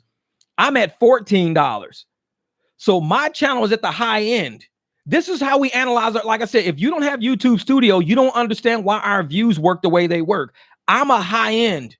And when advertisers want to advertise on my channel, CPM is cost per milli. It's how much people got to pay to advertise. So when you see a channel with a ton of views on it, a lot of times their CPM is really low. The CPM is like $2, $3. So if your CPM is $2 and YouTube gets half that money, you're only getting $1 per view. If you get 1,000 views, you get $1. Like I told you, some of my CPM is up to, damn it, I'm trying to see. I wish this thing was, I wish I can open it up like on my phone, I mean, on my thing. But I can't open it because it's like, man, I need that screen. Now, my lifetime, I just hit lifetime to see if I can get in. My lifetime is $16.40. $16.40 is my CPM lifetime, which means advertisers got to pay that. So that means I get about $8 for every 1,000 views. You got channels out there who are getting $1 for every 1,000 views, $2 for every 1,000 views. So I'm about 8 times more expensive to advertise on versus their channels. And the reason why is because advertisers choose who they want to advertise with. And YouTube says, we're going to make this channel cost this much because they have this much engagement, this much support. And I try to tell people, you think YouTube is all about views or subs. Like when I used to say, it don't matter how many subs you got. Once you hit 1,000 subs, you can get into the program. 1,000 subs, 4,000 watch hours. You can get into the program. You can have 1,000 subs and make $20,000 a month on YouTube based on your views and your RPM. You can have 1,000. Everybody's like, yeah, your subs. I'm like, dude, don't even worry about subs. Worry about your RPM and your views. Because if your RPM is very, very low, you're going to need a whole lot of views. If your RPM is very high, you're not going to need that many views, which is why I tell people, I don't really have that many views. I can make $1,700 a month. They're like, how do you make $1,700 a month and you don't get that many views, Jeff? Like right now, I'm making about $1,300, $1,368. I just showed you on my bank account, $1,368. So I made $1,300 with not a lot of views because my RPM is higher. When you got, it's just like I say, when your cost per mile, when you're driving as a driver, rideshare drivers, when you say, I want $3 a mile, if you drive 30,000 miles, you just made $90,000 at $3 a mile. You almost $100,000. But if you say, well, I'm going to drive $1 a mile to make $90,000, you got to work 3 times as hard now. So now you got to drive 90,000 miles to make $90,000 if you're at $1 a mile. YouTube is the same way. When your RPM is $8, my RPM is like $8 average.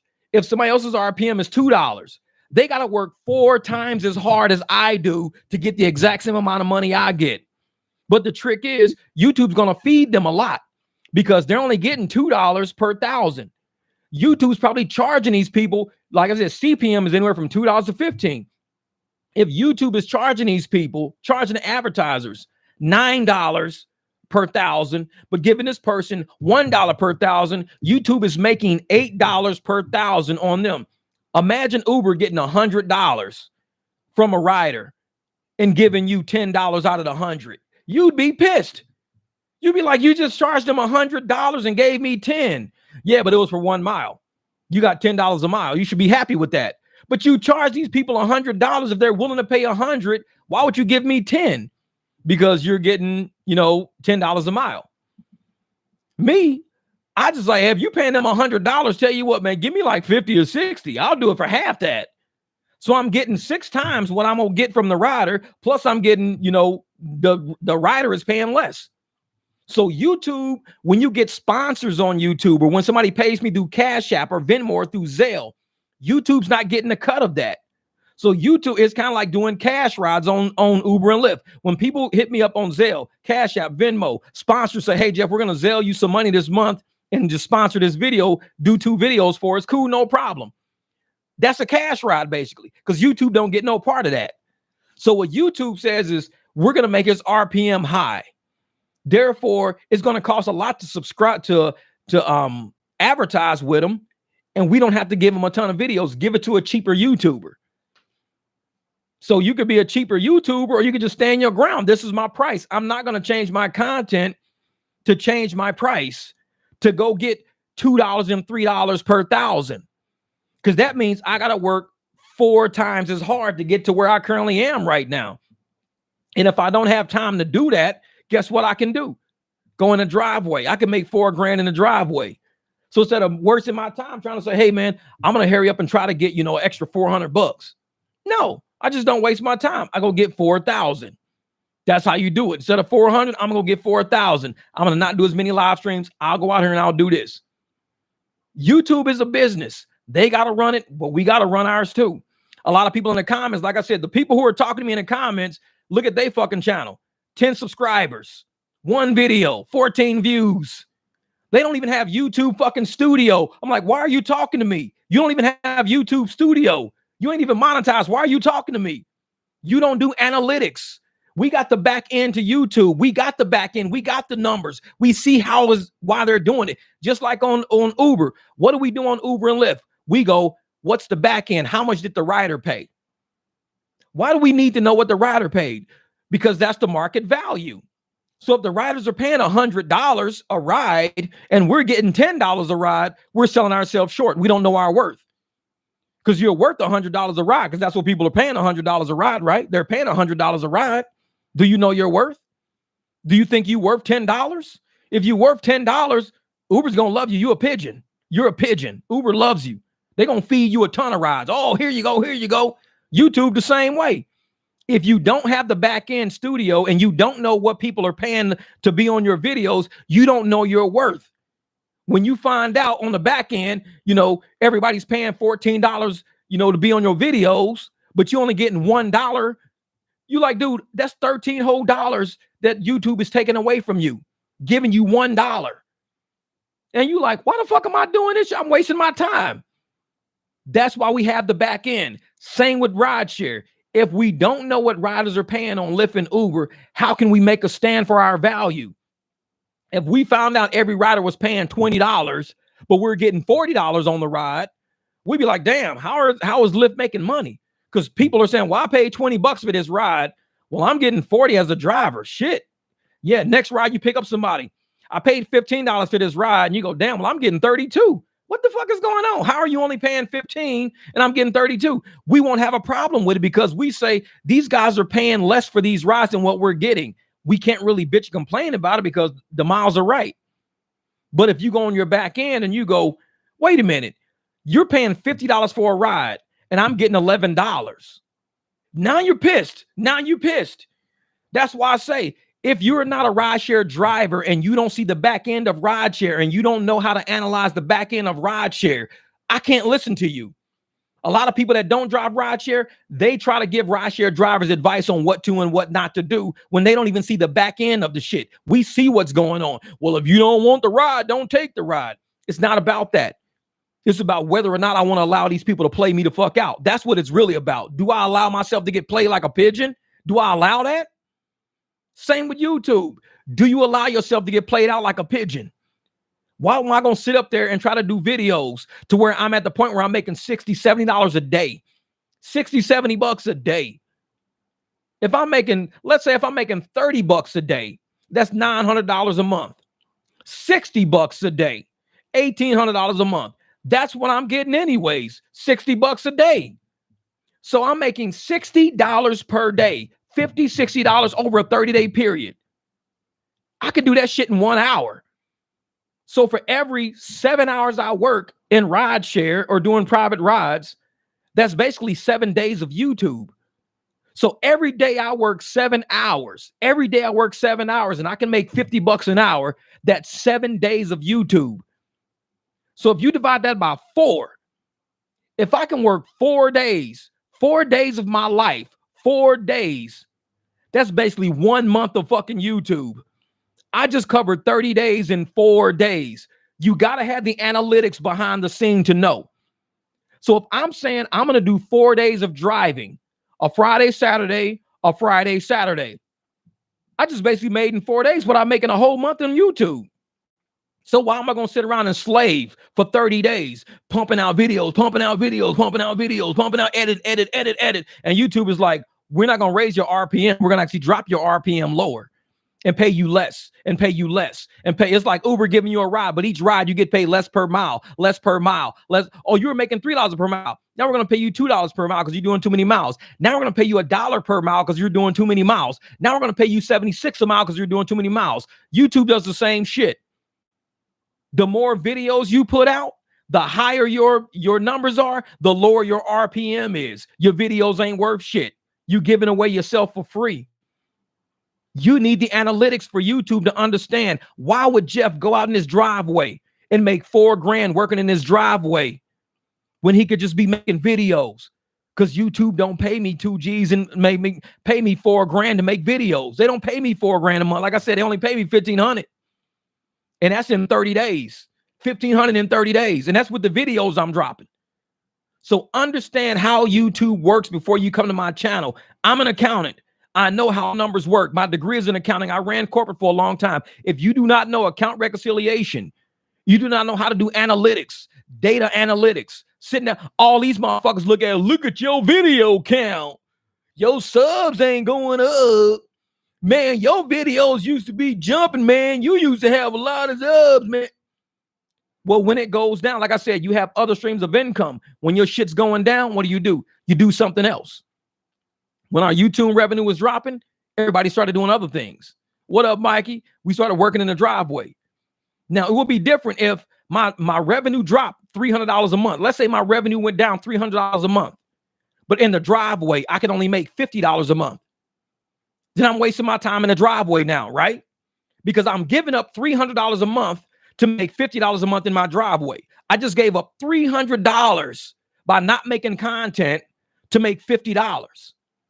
But imagine I went down $300 for not making content, but I'm making $4,000 in my driveway.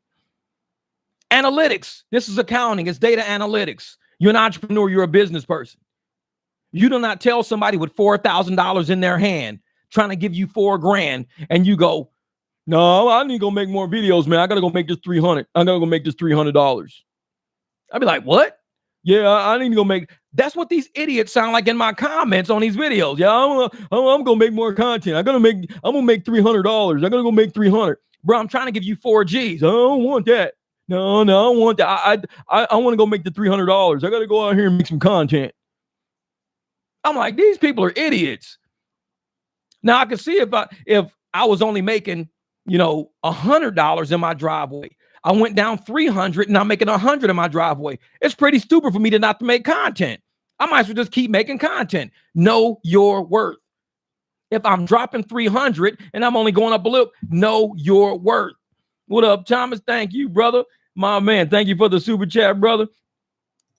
And if you don't know your worth and you out in the driveway, you're only making $100 and that's all you're going to make. And you gave up 300 to make 100. That's a negative investment right there. A negative investment. Everything you're doing, all your time, all your energy, all your effort, it's an investment. And that's why I want to make this live stream. It's all about investments. I wanted to cover a lot of topics in this. It's almost 2 hours. I only wanted to do it for 1 hour. It's almost 2 hours. I got to get out. Like I said, I got my parts came in, everything's in. I got to get out and slam this transmission back up in there.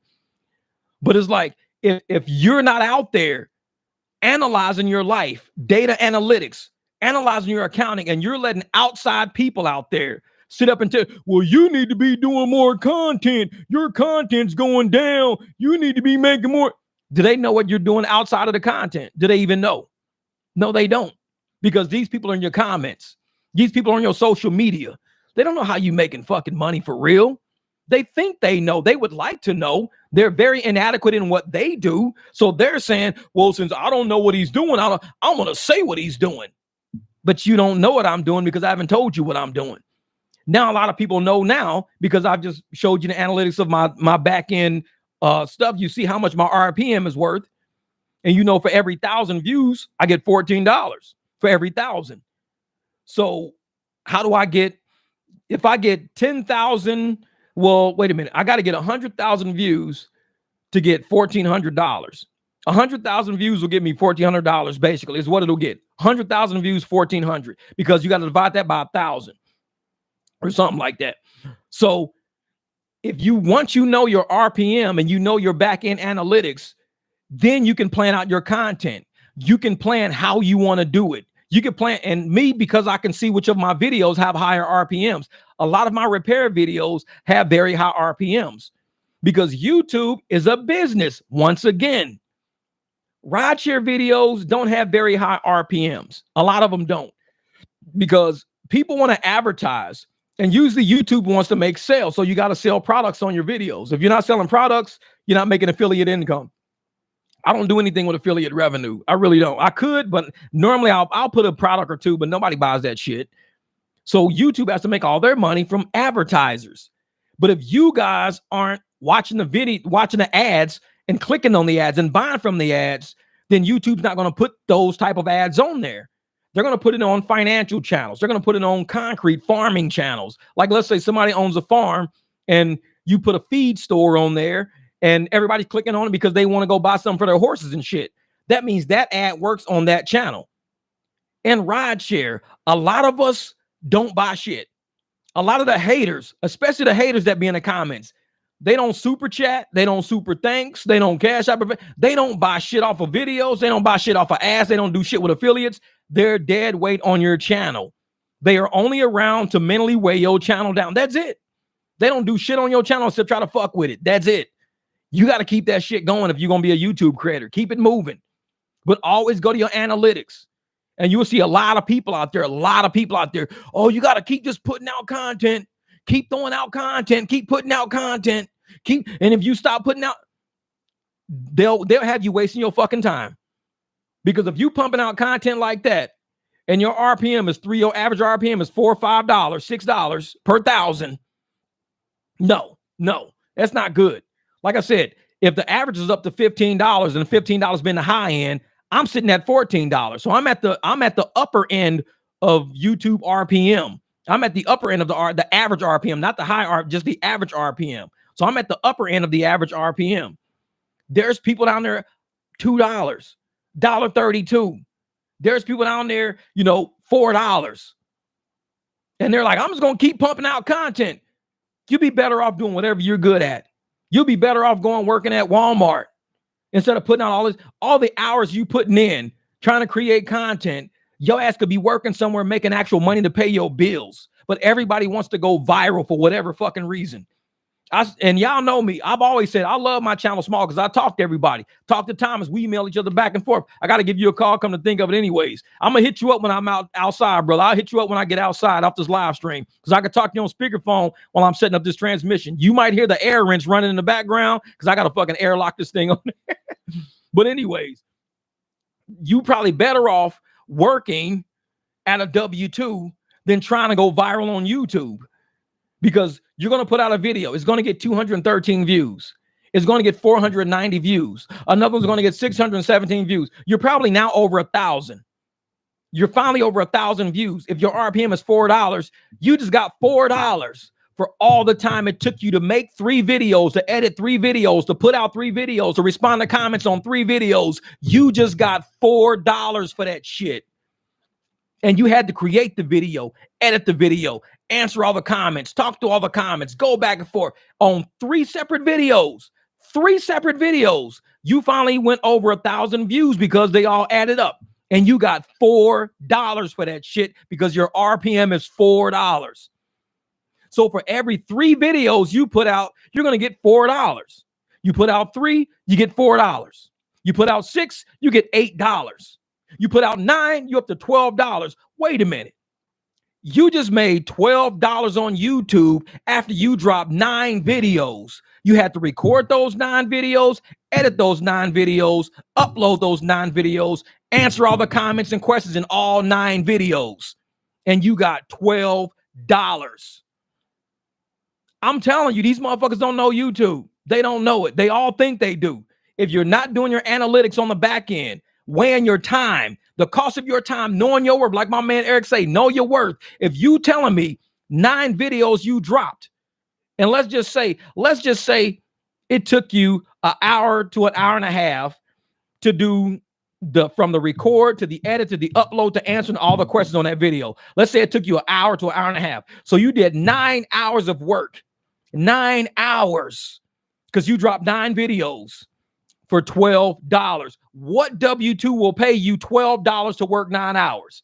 This is why I say all these people talking about quitting their fucking jobs and being a YouTube creator. You're getting paid $12 for 9 hours. Are you out your mind? You letting these people in comments that don't even have YouTube you got to get your content up. You got to do this. You got to do that. You got to do. My man Thomas, he supports the channel. This is why I'm able to sit here and chat with people. He supports the channel. I don't get that whole $10 because YouTube's going to take some of it, but at least he's trying to help support the logic of this channel, support the logic of business mentality, support the logic of analytics, because that's what I do on this channel.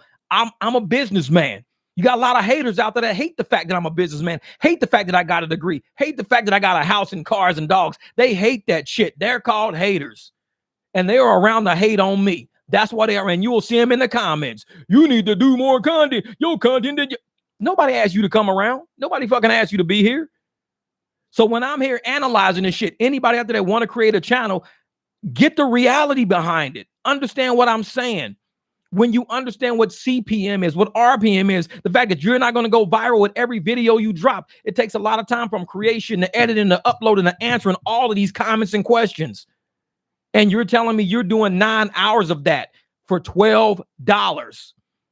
But yet your W-2 is telling you, we'll pay you $14 an hour. I ain't working for no $14 an hour. Fuck that. I ain't working for no $14 an hour. I'm worth more than $14 an hour. I'm about to get on my YouTube channel. And they're paying you $12 for 9 hours of work on YouTube. But yet you got idiots in the comments. Just keep doing YouTube, bro. Don't stop. Because if you stop doing YouTube, you're going to be a loser. Your channel ain't shit. You're going to be a loser. Go out, work your job, make your money, do whatever it takes to make money, but work on your YouTube on the side. Do that shit. Don't make that your main shit. Because when you make it your main shit, you're going to miss $4,000 in the driveway. When you make it your main shit, you're taking yourself away from the ability of you to take care of your life. living this dream fantasy state based on all these haters in your comments. You need to drop more videos. You ain't dropping no videos. You need to stop talking about this in your videos. You need to stop doing that in your videos. Tell them to shut the fuck up. That's all you do. Tell them to shut up. Ask them first, do you have YouTube analytics on your phone? Do you have the data analytics for YouTube on your phone? Do you have YouTube Studio on your phone?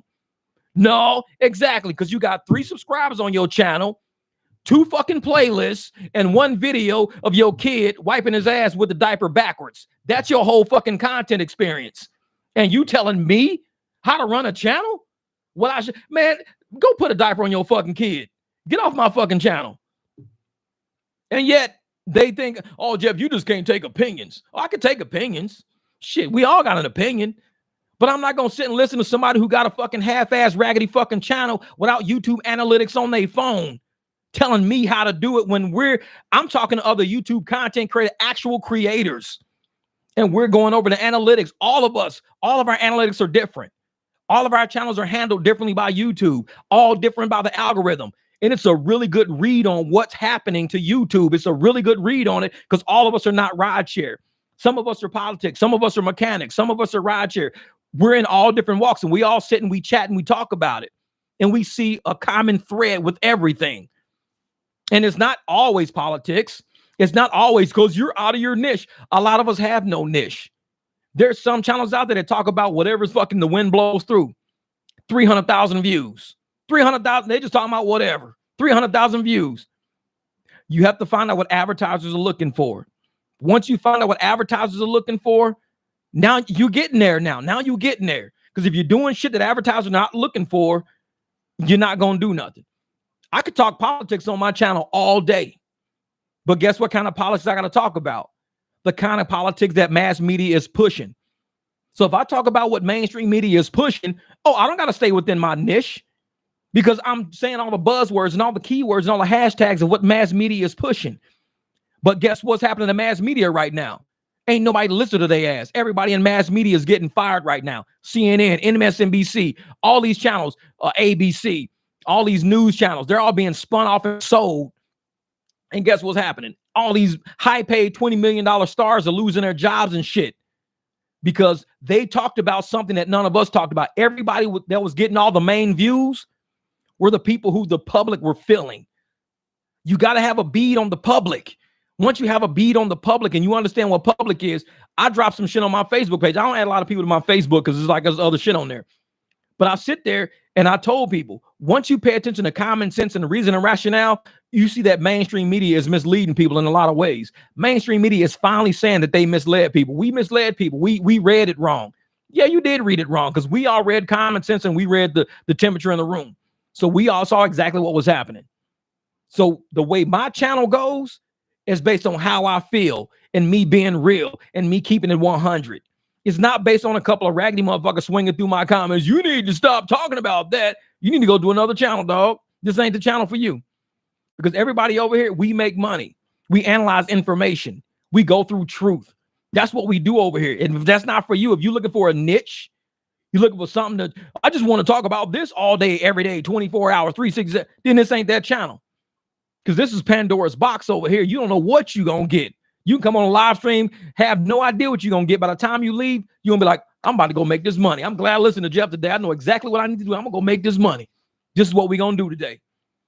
And that's the kind of channel I am. And I appreciate you guys to rock with me. It's 2 minutes. It's 2 minutes. 2 hours in. 2 hours in. My skills pay my bills. Your opinions pay for nothing. Shirt, please. I know it's like that's some crazy shit. Real shit. You got to email me that, man. Shoot me that in the email so I got it wrote down somewhere. But I'm about to head out. I got to get out here. I got to put this. My pumps came back. My pump seal, I went and picked that up this morning. Truck just came by, dropped off some other parts. So I got to see what's out there. I bet it's the mount and probably one of my other bands I'm waiting on. So, or it could be my torque converter solenoid. It could be that TCC, my TCC. And I'm going to do a video about a TCC for you guys. Like I said, I drop a lot of shorts about mechanic shit because a lot of us mechanics, we look through shorts because we don't want to look for an hour, 2 hour video. We're looking for a real quick fix, a short solution to answer a quick question. It only takes a minute. And that's why you see a lot of my shorts are mechanic shorts, not real actual videos of shit. My mechanic short videos, those motherfuckers do very well because I know mechanics. We don't have a lot of time. We like, hey, I just need to know what this is and how that is. You look at it, man. I dropped a mechanic video about a month ago. I think within like 2 or 3 days, that shit was at like 10,000. Because everybody was like, what the hell is he working on? Mechanics, we look for the quick and easy because we got to get the shit done and get out. But I appreciate you guys, man. I'm gonna hit y'all up. I'm gonna try to drop another live stream after the weekend. And like I said, once all these trucks get out of here, I can get back on some live streams again. We're gonna get back into it again. I got StreamYard kind of sitting in the background for right now. I'll be on YouTube. So YouTube will be showing crazy ass fucking, advertisements and shit like that. But we'll see how this goes, man. Much love, much respect. Thank you, Thomas, for the super chat, my brother. I appreciate it. And also, Thomas, he every once in a while he'll send me a Venmo, man. He'll come through and shoot me a Venmo because he knows, man, we got that spirit, we got that energy like that, man. I appreciate that, brother. If I'm ever down in San Diego, if I ever head down to El Cajon and go check shit out, you the first person I'm calling when I get down there. I'm like, hey, hit me up. All right, man. Oh, yeah, I heard about Matt Gates. We'll talk about that next live stream. I got to get my ass out to this truck before the sun go down. It's already 2:30. I want to have this transmission back in this truck by 5 o'clock. So give me about 2.5 hours because right now the transmission's on a bench. Give me about 2.5 hours. If I had a Lyft, I'd be done in about an hour, hour and a half. But this motherfucker's underground, so I got to keep going from under the truck to this side, stand up, walk around under the truck this side. If I was right up under there, I'd save half the fucking time. But appreciate you guys. Much love, much respect. Hey, yeah, he just withdrew his name from AG. Yep, he withdrew his name. Man, I will appreciate y'all. Make sure you share these videos. Some of these videos you can share on YouTube and stuff like that. We need to get information out there to many of the riders. Because if we want to spread what we're doing and spread our motivation, we got to beat the media to the punch. We got to get there. We got to talk to riders, let them know we're here to protect our community, support our local economies. And that's what we as drivers do. Take away those $80 rides, do them rides for $50, $60. Make yourself some money, man. Much love, much respect. I'll chat with y'all later. Time to get out to the garage. Hey, Thomas, I'm going to end up calling you. Give me about probably 15, 20 minutes. I'm going to call you, brother.